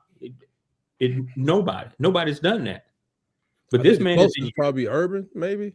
How long did it take the Urban to get up to championship status? I can't remember. Not long. About 2-3 years. Yeah. Urban Meyer. Yeah, it wasn't long. But it wasn't long. It wasn't long, but he didn't come in and take over the SEC. Right. And watch this. And how long was and even when he did get on top, his reign was what, all of that recruiting class of runs up. Yeah, all the runs up players. Exactly right. That's right. That dude is kind of lazy when it comes to recruiting. Yeah, came in with Ron Zook's players, got Tebow, which was obviously big. Right. And by the time Tebow was gone, he went to go spend more time with his family. It's over, man. It's over. Yeah. Amongst other people. So again, this idea that anybody's going to come into the SEC and just take over, no. Like there's only 2 coaches in modern history that have even 3 coaches that have had sustained long-term success in the SEC. And you're talking about Steve Spurrier in the 90s, obviously Nick Saban, Kirby has been doing this thing. Other than that, you got 45, 50 guys who've come and who've gone because it's just a monster. So the idea that this guy can come in and be in the SEC championship game in year 2. Yeah, it says that Urban Meyer got there in 2005, and they said they won a championship in 2006. But like DC and I already discussed, that was runs up was like a hell of a recruiter. But after that, like I say, chest started hurting and all the rest of the stuff, and he got out of there. Then he went to Ohio State and did the same. I don't know the coach. Like I guess it's Trussell's players, right? Yep, Trussell's players. Yeah, he did Trussell's players. Then after that, he's like, I want to spend time with my kids who I'm gonna get their cell phone number. I'm gonna call them. But anyway, and Saban's second year, he went to the SEC championship and lost to Florida. Lost to Florida, yep. So it's like he's in a good company. That's why I don't know if Stephen A was going to say he might be in trouble or whatever. I just heard his jaws move. Oh, he better win the game because I don't watch ESPN. I just heard him going off like, Alabama, he better win this game. Like he better win the game or what? He gonna get fired? Are you crazy? Man, yeah. But the pressure, dude, I'm gonna be honest with you. Pressure's gonna be there. Dude, if this and let's keep it real now. We're in Alabama, and if this dude get drugged, the outcry from the fans is gonna be crazy, bro. The outcry of the fans, they better go look at the Penn State. I know. I'm just saying, bro, the outcry of the fans, if they get drugged again, bro, this is uncharted water for Alabama. To like, I'm not gonna say lose games, but the fashion and the manner in which they are losing them is mind-boggling, man. One is like by philosophy, you're not running the ball. That's strike number one. And then, dude, it's just like you start looking in I'm an Auburn fan, man, and I'm used to seeing Alabama look a certain way, huh? Nothing. Go ahead. Auburn, whatever. I'm an Auburn fan, but I'm used to seeing Alabama look a certain way, and it's just mind-boggling to me as a Auburn fan to look at Alabama football, and I'm like, man, this don't look like Alabama football. It looks at sometimes discombobulated, undisciplined. You're not used to that, man. Undisciplined, and then philosophy-wise, it's not Alabama. So let this dude go out and get drugged, bro. The fan outcry is gonna be. He might not be able to take it, bro. I don't doubt that the fans are going to be upset and are going to be losing their minds. Andy Reid said this one time. I'm a Philadelphia Eagles fan. I heard Andy Reid say this a long time ago when he was coaching the Eagles. Say, if you listen to the fans, you'll soon be sitting with them. So, and thank you for being an anti-Cowboy. Man, absolutely. Lay off the Cowboys. Lay off Cowboys. No Cowboys. The Cowboys lay off themselves. So as long as the Cowboy people on this side over here, as long as all the Cowboy people on the right side, Pennsylvania people on this side, as long as Jerry's in place, we're good. But the reason I mention that is because so the fans are going to be they're going to be fans, and the fans got outsized expectations for exactly the reason you mentioned, because of what it is that they've gotten accustomed to. Right. We got actual adults in the room in terms of the administration. That part. Okay, but this is okay. Let me ask you this question though. Even though there are adults in the room, what do you do when you come home, bro, and you got bricks through your window? Even though you brought the adult in me is gonna be like, yeah, I want to stay here. I like the administration. We got a bunch of adults right here, but I got a bunch of kids on the street and crazy people on the street. I'm going to Michigan. You see what I'm saying? What I'm saying is the fans in Alabama and the SEC, bro, they are different. And even though he may like the job, love the job, maybe he's aligned with the administration, bro. These fans in the SEC, and especially, and I'm the Alabama, Auburn too. You see what Tennessee did when in protest when they hired Butch. Was it the guy from Ohio State? He's at Rutgers now. Remember when they were about to hire him and they went and protested at the stadium? And they didn't hire the dude. What I'm saying is, man, these SEC fans, Alabama fans, Auburn fans are different. And if all it takes is, man, somebody to vandalize this man's house, threaten his wife, right? It's over. I'm not pushing back against that, but my retort would be, again, if you're Kalen DeBoer, it's one thing to go towards something. It's something completely different to run away from a thing. I don't see these people as the kind of folks that's gonna run away from anything. Like, that's not how they built. The other thing about this is too, I don't know if you've ever met anybody who either went to school at the University of Michigan or graduated from the University of Michigan or supports the University of Michigan, but you've never met a more pretentious and presumptuous fan base than the people at the University of Michigan. So the idea that you're going to leave Alabama because the pressure is too intense, well, that's just jumping out of the frying pan and getting into the fire. Yeah. Well, jump in for a minute. I'm on. Michael Knows Stock says that Michigan is a dumpster fire. Just go ahead, Amon. Michigan is a wild place right now. The other thing is Michigan got bigger fish to fry. They may or may not even have athletic director. From what I'm hearing, they hire to get rid of him. Some sort of a firm from Chicago to do an investigation. And he supposedly he was right in he was right to fire old boy, but he may not have followed school policy in doing so. There was nobody from HR present. Y'all know how the corporate thing is, and they'll get you for anything. Right, they'll get you for anything, considering that they wanted to get rid of you, and now you've given them, and that's exactly ammunition. Not much different than the coach. Right? Had the coach beat Ohio State, they would have went 10-2. They'll be in the playoffs. They would have wiped whatever that was under the table. Yeah, they were like, how much more money you want? So the 38% raise wasn't enough. So back to DeBoer. If you're DeBoer, what's a more attractive situation? Because again, there's complete, as the people say on TV, complete alignment at Alabama from a president and AD standpoint. Do you want to leave that to go to Michigan, where you don't even know who you're going to be reporting to? I think Michigan is also looking for a new president too. Hey, you find yourself working for Barstool Sports. Was it Portnoy? Portnoy? That's who you're going to be working for anyway. And that is a quintessential example of putting a fan in a position to make decisions, and then you'll have something that's equivalent to Bobby from the Paul Feinbaum show calling in and making real decisions. Somebody who's just ranting and raving and doesn't have any perspective. There wasn't it Cohen at Auburn that said he was the committee? Yep. You remember he said that? Yeah, I am the committee. Yes, sir. How many calls do you think he got when he walked out of that room? Man, he didn't get no calls. They were standing outside the door. What you mean you the committee? What you mean you said me and you was gonna do this? I bought your wife's terrible book. Y'all remember the Distinguished Gentleman? I understand. You got to say what you got to say in public. Hey, man, I'm looking forward to a good game. Like I said, I wanted to have this kind of a pep rally, but it gets serious because we're talking about Alabama football and being in the doggone playoffs, man. Anybody heard who Nick Saban pulling for tonight? That's what's really important. Come on, man. Can I express an unpopular opinion? I like unpopular opinion. Let me get my sounders ready though. We need less Nick Saban now. Nick Saban, you're gone. No, I mean seriously, like Coach, you're the GOAT. We appreciate everything you've done, but you're gone now. We need to. You about to make DC have a heart attack. It's time to move on, right? Because listen to the talking heads, listen to the outrageous fans.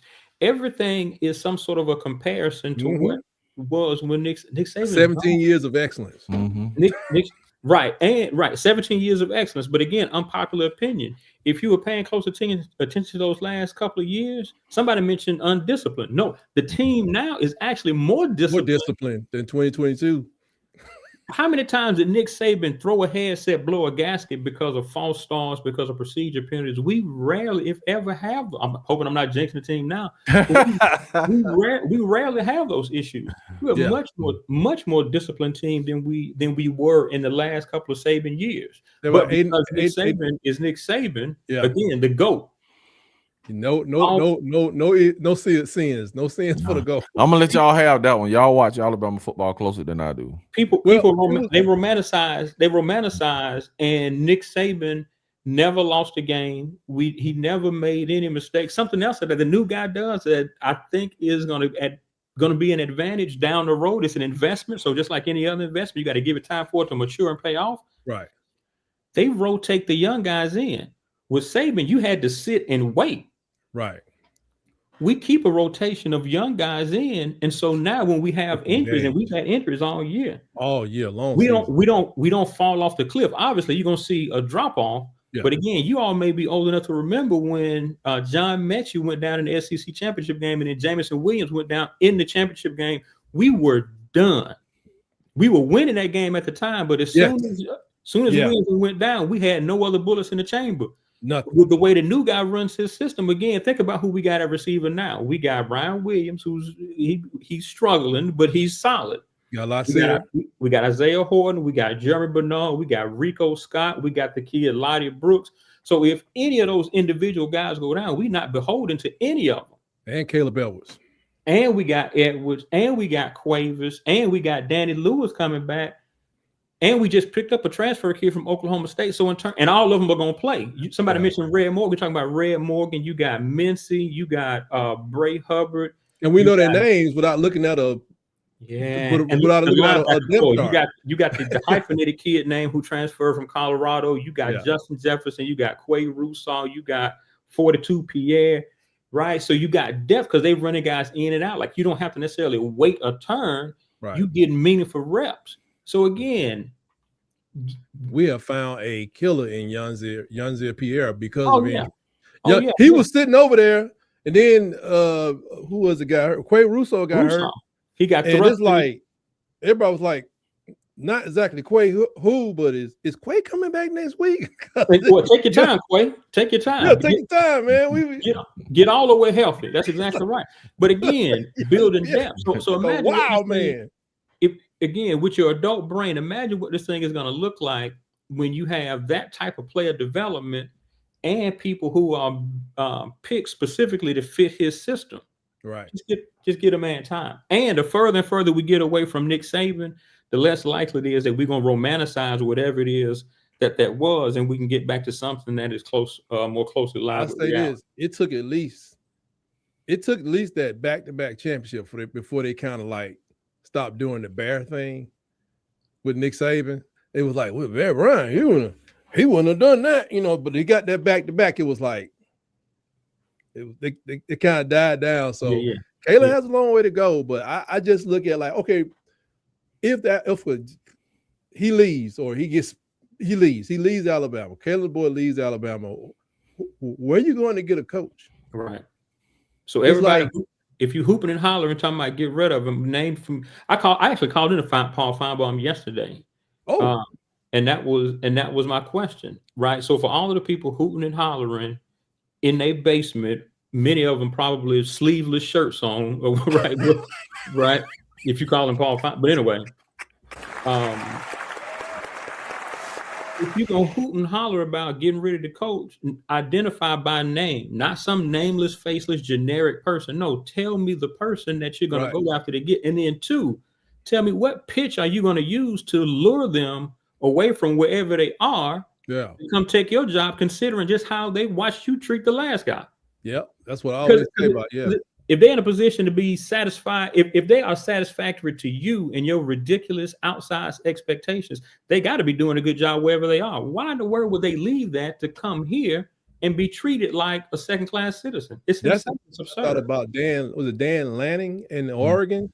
When we first went over to him, I was like, I can actually see Phil Knight saying, man, just keep us on TV.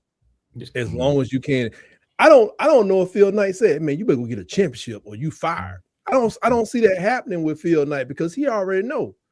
He got Nike on his program's never been there, but you got us in the conversation. Yeah. We advertising for Nike through y'all. Y'all see pros. Just keep us in the conversation, bro. And Phil Knight is an adult, right? Right. He's a businessman, so he's not making decisions based off emotion. Yeah. Fun fact. Anybody clamoring for Dan Lanning? Fun fact. I give you one guess at Kalen DeBoer's record against Dan Lanning. He's undefeated. He's undefeated, yeah. Against Lanning? Against Dan Lanning. Yeah. Wow. He's 2-0. Mm-hmm. So yeah, again, he was a stopper. He kept them with Bo Nix from winning the championship, bro. Yeah. Wow. Right. Yeah, I watched those games. Those games were crazy. Man, but we are getting closer and closer, man. The PhD still around there? She's working on that salmon over there. No, I'm listening to you all. Oh, okay. Thought you disappeared. Man got a call, you know what I'm saying? Made some calls. Can I share something from always? We thought you was asleep. No. I'm trying to stay calm. That's what I'm trying to do. Armando said better than any of you all. Well, you might know that type. Well, you might DC, but I'm trying to stay calm.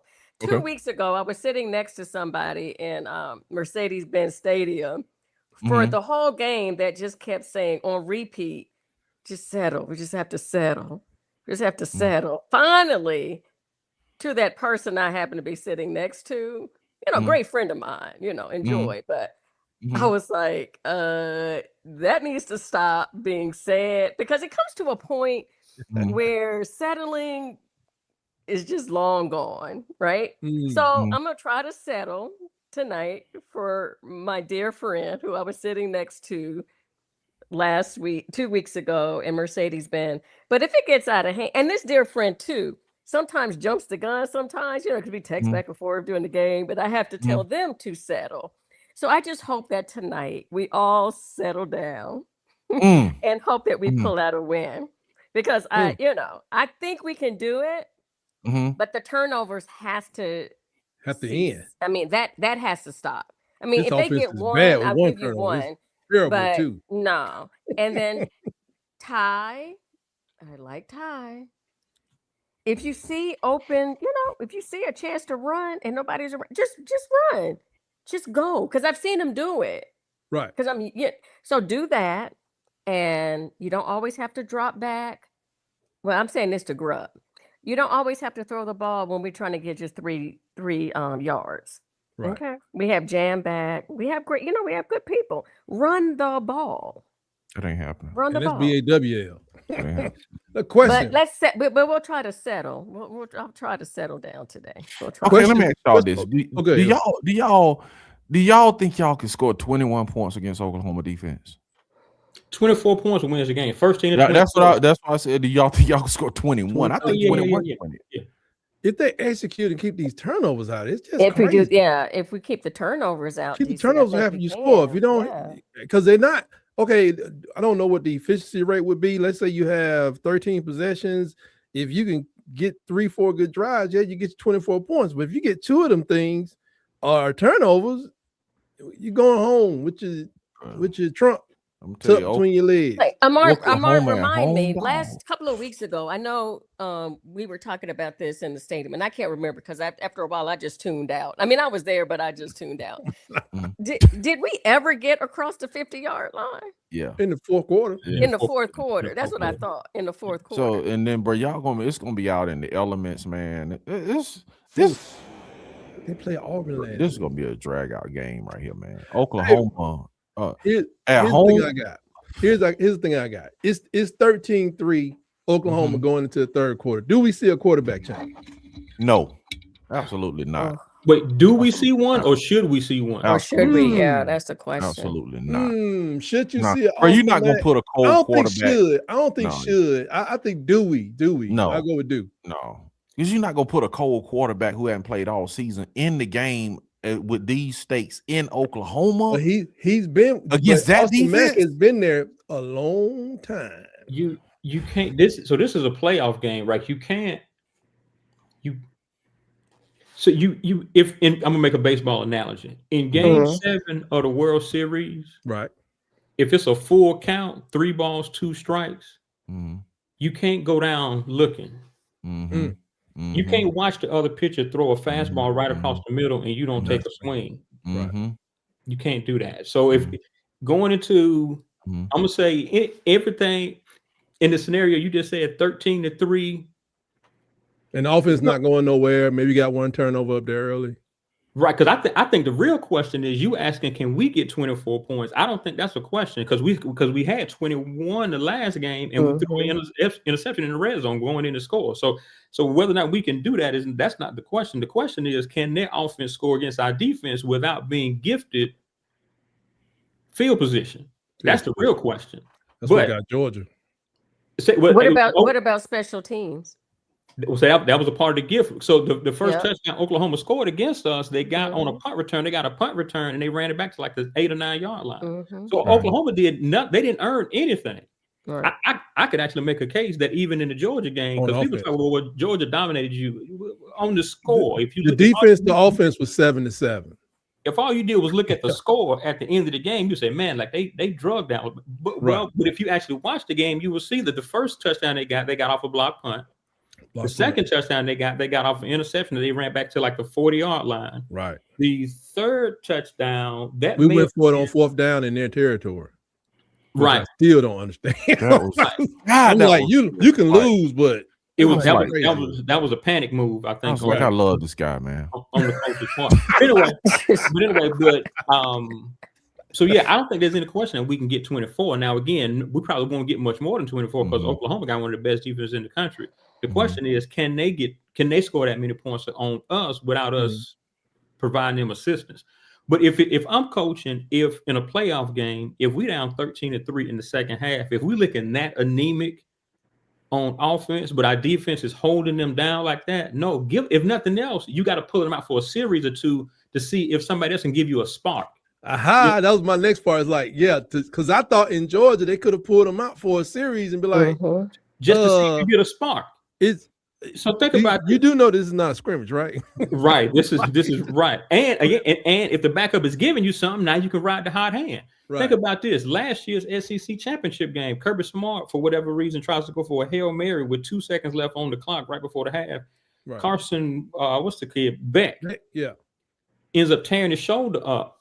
They were going back and forth. It was a slugfest with them in Texas. Nobody doing anything. That's probably why he went for the Hail Mary, which to me I was ill-advised. But anyway, your starting quarterback, the front runner for the Heisman at the time, ended up going out. They bring in Stockton. Right. And Stockton couldn't hit the inside of a barn from the inside with a football. Right. But he was running. He had juice. Right. He was shifty. And so the team started to rally around him. So they end up beating Texas with an inferior quarterback just because he gave them a little bit of a spark. He rose the level of the team because they were trying to ride with him. To your point, if Simpson is struggling to the tune of 13-3 in the second half, right, your defense is keeping you in the game like it has been the whole second half of the season. Right. You got to go. For me, the question is not whether or not you go to a backup. The question is which of the backup do you go to? That's the thing. That's what I've been saying to Armand all season is we cannot win off just our defense doing its job. If it's 13-3 in the second half, give me 12. I think 12 is the perfect mashup of. Oh, you're gonna go to your hand. The issues we've been wrestling with the last 2 years. Last year we had Milroe, and Milroe would do 1-2 takeoff running. He couldn't do anything in the intermediate game. He could a nice deep ball, or he could run. This year we got Simpson back there, who's decent and can be surgical in the intermediate game when he got time. But I ain't seeing much from a deep ball, and he too reluctant and hesitant to take off running. Mm-hmm. What I'm seeing from Russell is Russell can do a little bit of all of that. And how much time do you think Oklahoma has spent preparing for Keelan Russell this week? Well, So if it's gonna stand there on him, he's not gonna just stand there. But man, Keelan if it's Russell, 13-3 in the second half, give me 12, and if nothing else, for a couple of series to see if we can get a spark. You can't go down game. That's why I say a spark. I mean, I ain't gotta stay with him, but I just like to just spark, maybe a spark, or just to get this man a let Ty y'all gonna put a true freshman in Oklahoma with. I would go Austin Mack. I wouldn't argue with you. I'll take Mac. Mac seems fine to me, and Mac is familiar with the system. Yeah, but I'm not losing. I'm not going down looking Game 7 of the World Series. That's not going to be the highlight, right? Like if I'm going down, I'm going down swinging. I ain't going down watching somebody throw a fastball right down the middle. I promise you that Georgia game was almost like, hey man, if y'all come, man, y'all good. I promise you, y'all good. It's like don't even worry about it, man. But it was terrible. I mean, it was. Man, gotta get rid of the SEC championship. Please get rid of the SEC championship. Our team never got off the bus. They never got off the bus. We were sleepwalking through the whole game. That was terrible. I haven't seen that. Man, I haven't seen that since maybe a Francione game or something. Yeah, y'all better hope against this team you don't get out to a slow start in this. Oh yeah, last year with Oklahoma. Yeah, Oklahoma was like that. At Oklahoma, Jackson that's Arnold gonna be crazy, man. That's gonna Jackson Arnold out there running like Mike Vick. We did the same thing though. Milroe threw a pick six and threw another interception went like the 7-yard line. Yeah. So they ended up 24-3. They got 14 points off interceptions, and so they earned 10. And we had they robbed us of a touchdown too. I know it's all excuses or whatever. But I'm just saying. No, they did. They did. On that fake illegal procedure penalty on Williams. They did. Oh, speaking of that, people was talking about some people from another conference. They was talking about how in the Auburn game that Oklahoma shouldn't even be here tonight. No, that's true. What do y'all say about that? They got some home cooking against Auburn. Yeah, to do home cooking, and they fake run off the sideline. Look, man, Auburn got screwed over a couple times this year. They got screwed over against Georgia too. Several. That whole touchdown over the top thing was just. Bring it up, man. We've been looking at. You know how long we've been looking at that first camera that we all was allowed to review was that one on the goal line.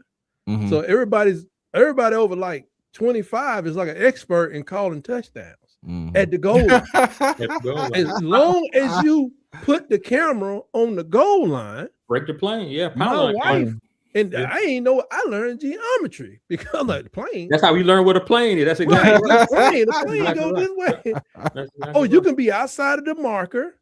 As long as you go to the plane, it's still a touchdown. So to tell millions of people like that's not a touchdown was crazy to me. Where they going tonight though is the question. Where we leaning tonight, bro? I'm gonna tell you. Have y'all seen the way the ACC does this? ACC, I love it. This is the one thing that the ACC gets right. Right. They bring you into the discussion and they let you hear and see it, and so the transparency is there. I love it, bro. I tell you one thing, DC, you may not like this, but I get up and watch this show called about 5 a.m. in the morning. It comes on CNBC.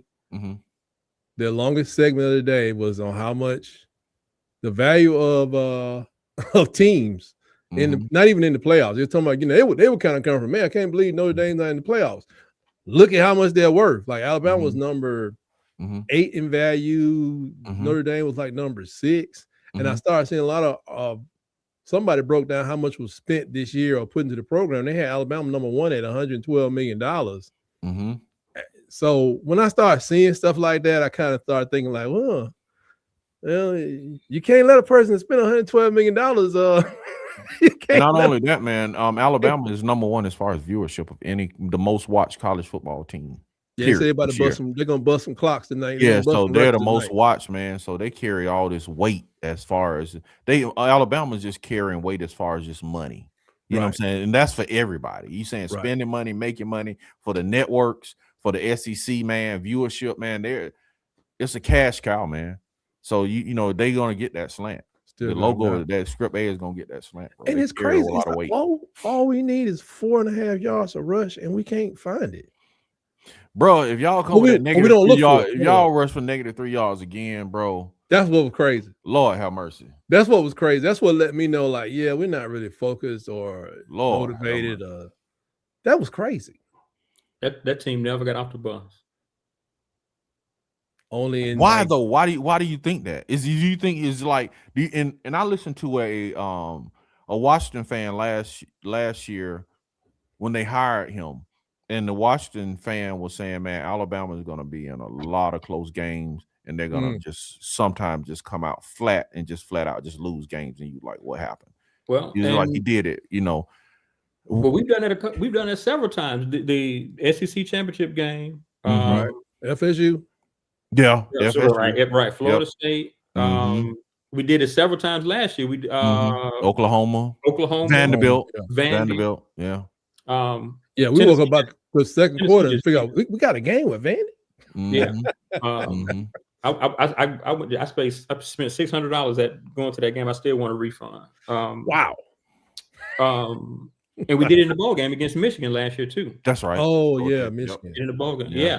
So how or why? The first thing is, I think that you, specific to the SEC championship game, I think the first thing you have to do is you got to give Georgia credit, because the one thing we know about Georgia is that that's not going to happen to them.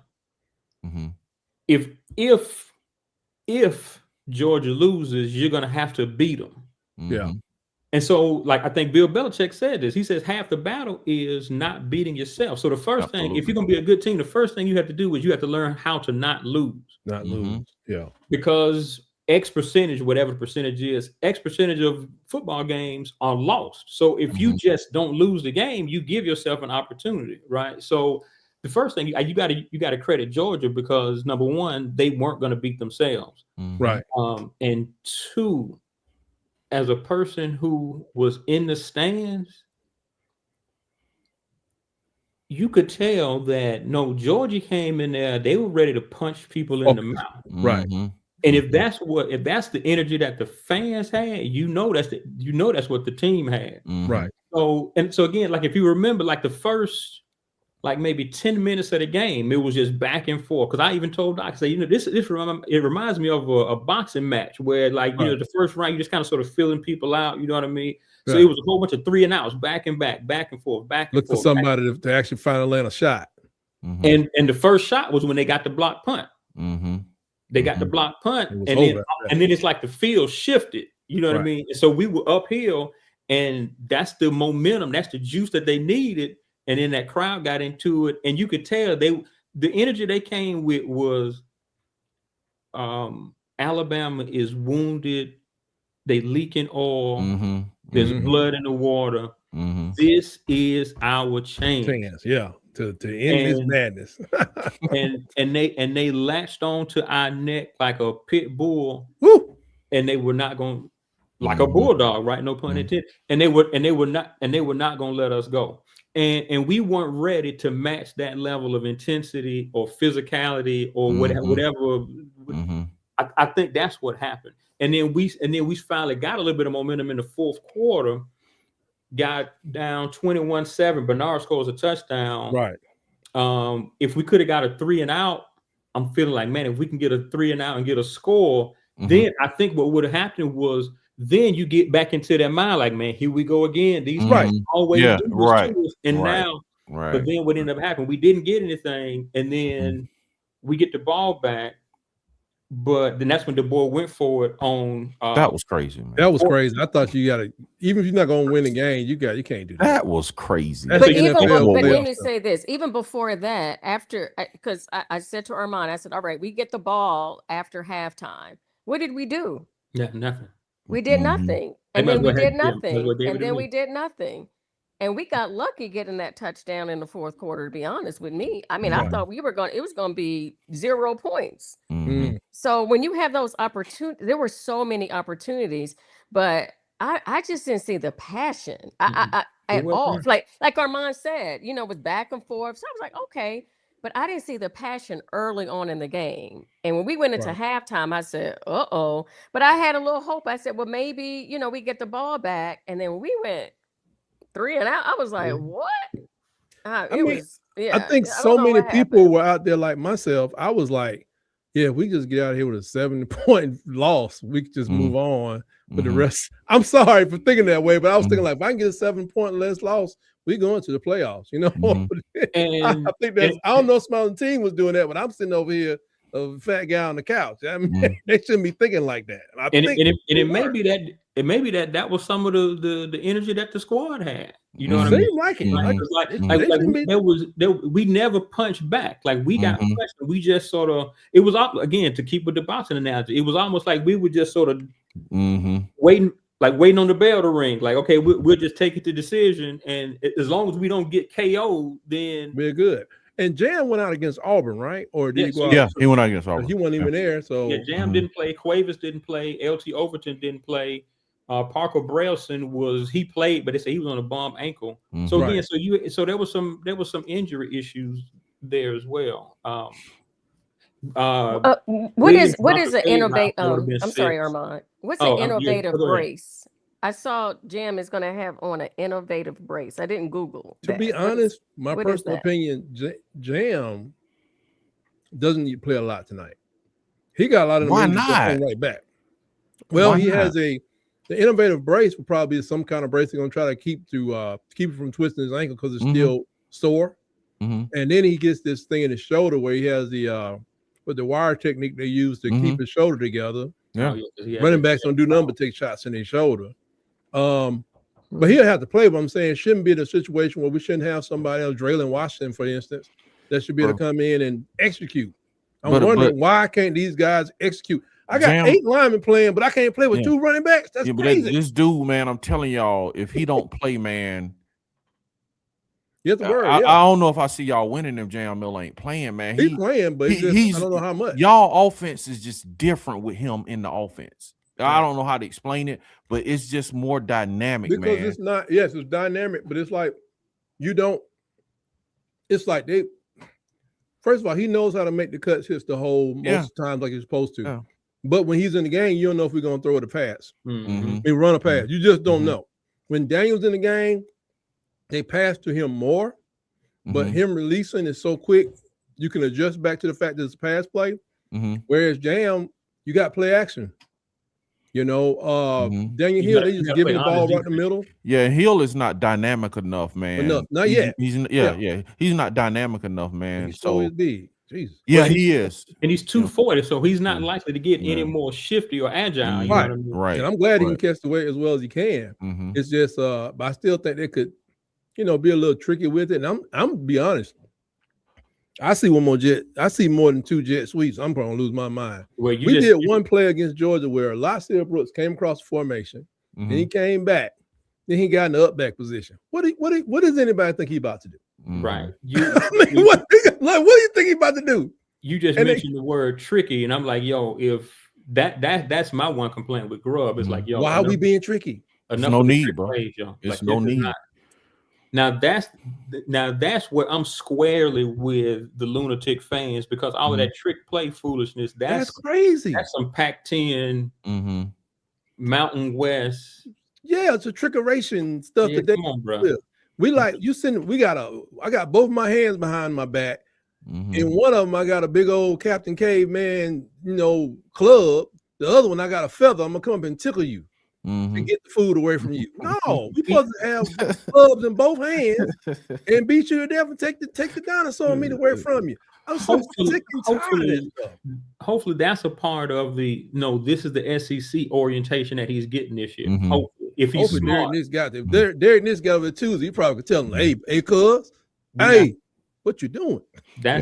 That's like telling you, like you got to get that out the playbook. You got to change that play. The worst thing that could happen to us is Derek Nix take over play calling. That's the worst thing that can happen. And the thing too, DC, is that really drove me crazy. Last year, I'm a big guy, had tight shoulders, and Proctor went up in weight. He hurt himself warming up one game at the beginning of the season. So now last year he got healthy, he played, he's on everybody's list. So what do we do with our injured tackle this year? We start giving him the football. So not only does he have to maybe catch a block, then go to the next level, get a block where he encounters 2 people. No. We want 5 people to hit him every play. And we want to split him out wide so that everybody can get a good running start at him. And at 360, nobody's able to tackle him square up. So the only way you can get him down is to go low, because that's what you need. Is you need to get people diving at your left tackle's knee. So we want to have a bad shoulder, a touchy shoulder, and we want the knees just hurt. And then I did a little short video. I described it. I don't know if I put it out now. I described it as Wells Sears. He ran through that. He had that running back play. He dove because the dude went for his legs. And when he went up in the air, another dude, 300 pounds, hit him flush. And I was like, this is the guy that was hurt last season. Why is he? What is that? I'm finna change my pick. But here's the thing, DC, you got about 5 people over here. Change my pick, man. You got 5 people over here that are 4- and 5-star linemen. You know them dudes was running backs when they was in Pee Wee. You know they were. Bro, but how Sanders, man, run them. But how about just run the running back?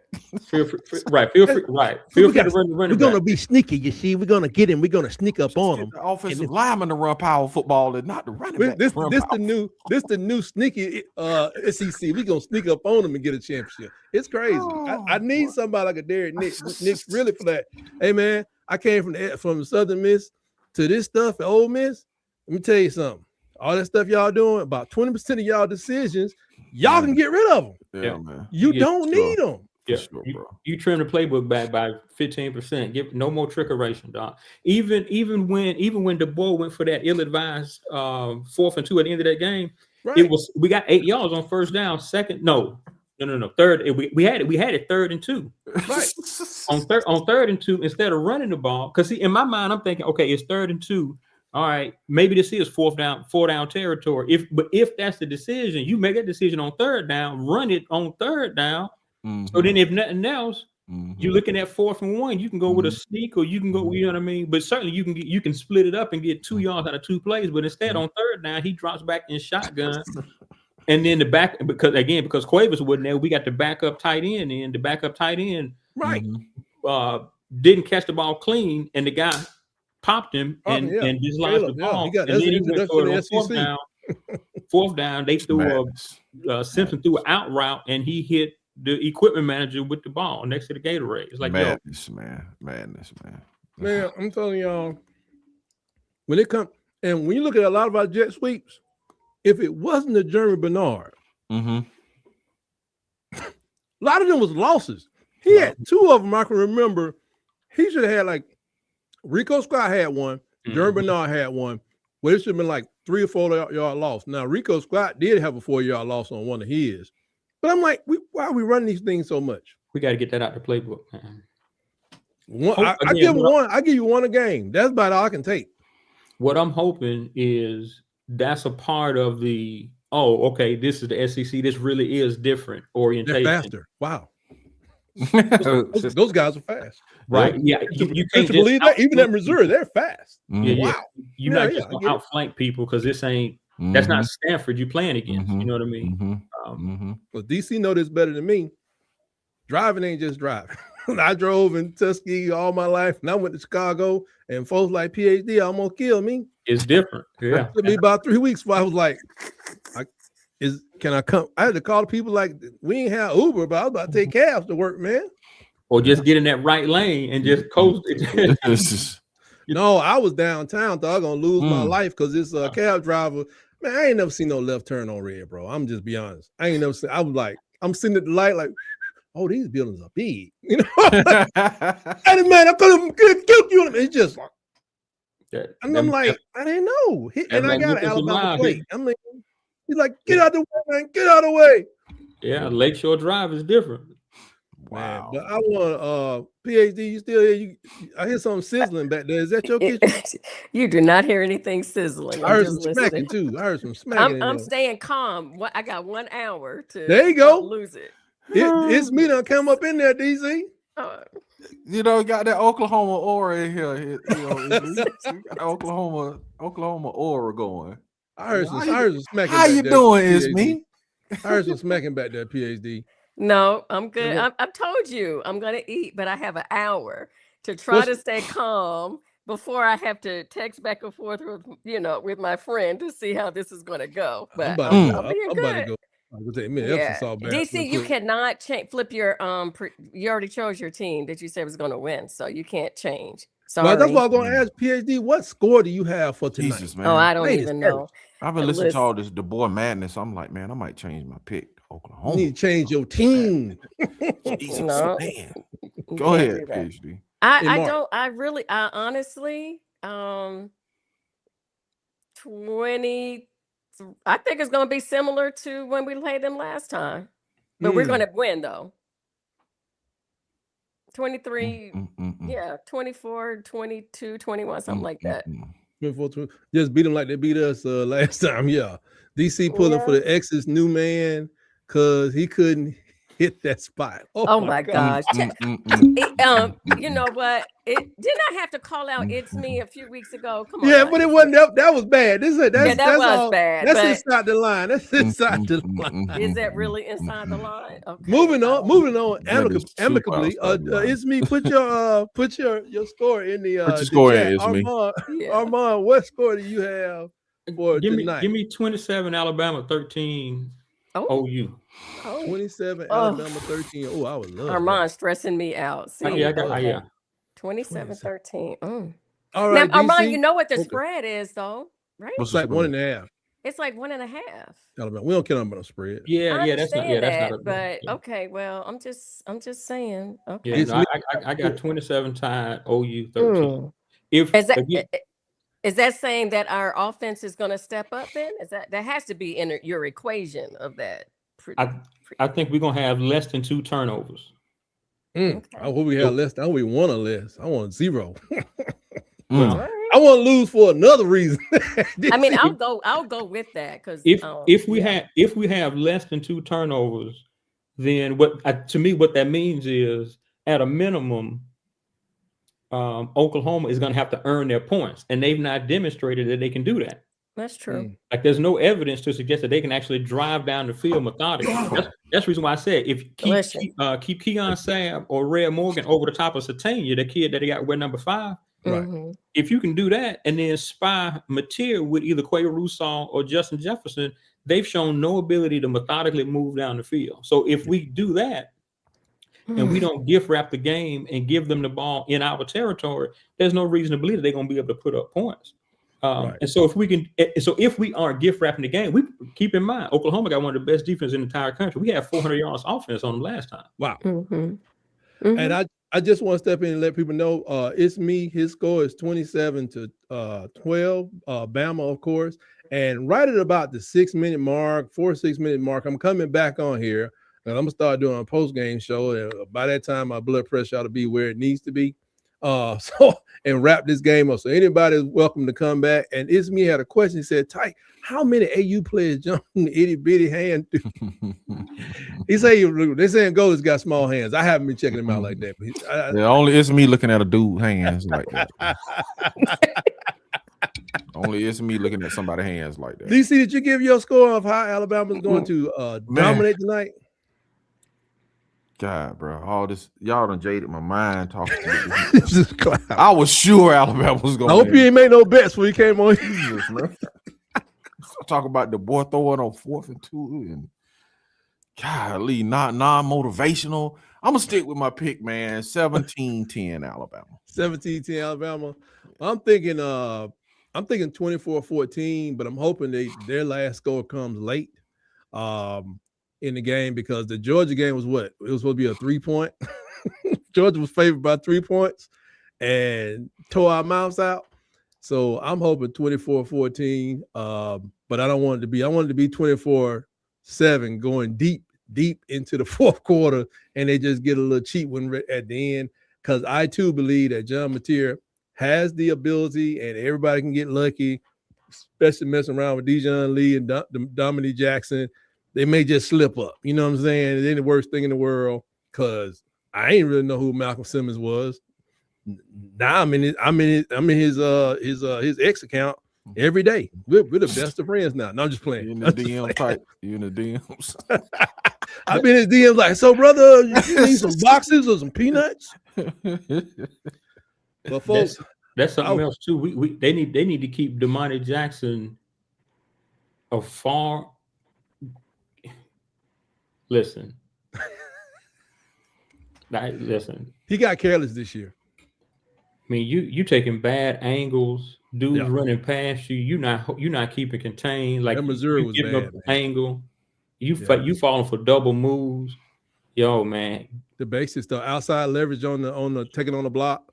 I'm 5'8", 160 pounds, and I know that. Like, yo, put Xavier Brown on Satania, please and thank you, and keep Red Morgan over the top. Right. So if they're gonna beat you, they got to beat you with one of those other players. And if you're gonna put Jackson in, let Jackson be the guy who gets beat for the cosmetic touchdown that you were talking about when the game is already over. Ooh. Dominique Jackson should be the human victory cigar. When he come in, you know the game is a wrap. Wow. Hey man, hey, DC, that dude was a senior. He started out preseason All-American, and it's been like everything that Saban said you had to do, he don't do. Main thing is, can you get off the block? Can you help me in the run game? And I'm telling you, once he kind of got discombobulated there, then he started just taking chances. He took a chance on Missouri game. I never forget. Ball came into that tight end. He ran out of bounds. He was out of bounds looking for the ball like this. And the tight end caught the ball over here in front of him. And 6'5", lumbering, 6'5", 6'6". You know that big tight end Missouri guy. He ain't fast, but he was just ran 35 yards past him. He was out of bounds. He literally tracked the ball out of bounds. They said they put Dijon Lee in. I thought he was hurt. Yeah, man. See, tight man. You know, me, you, Amon, PhD. We just sitting here talking football. You know what I'm saying? We're just talking football.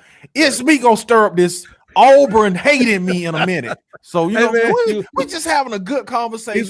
He's born with it, man. You can't help it. Change Auburn, Alabama football. We having a good, sane conversation, man. I thought it was a very, I'm learning something here. I'm like, listen, okay, this is a cool conversation. It's me coming to here, man. It's me. He about to. I'm gonna have to get off it, man. It's me finna stir it up. We're about to wrap it up, man. Bro, it's me about to get me going, bro. He about to get me going. I'm trying to hold it down. I'm holding it down tight. I want to thank everybody that hit the chat today. Mr.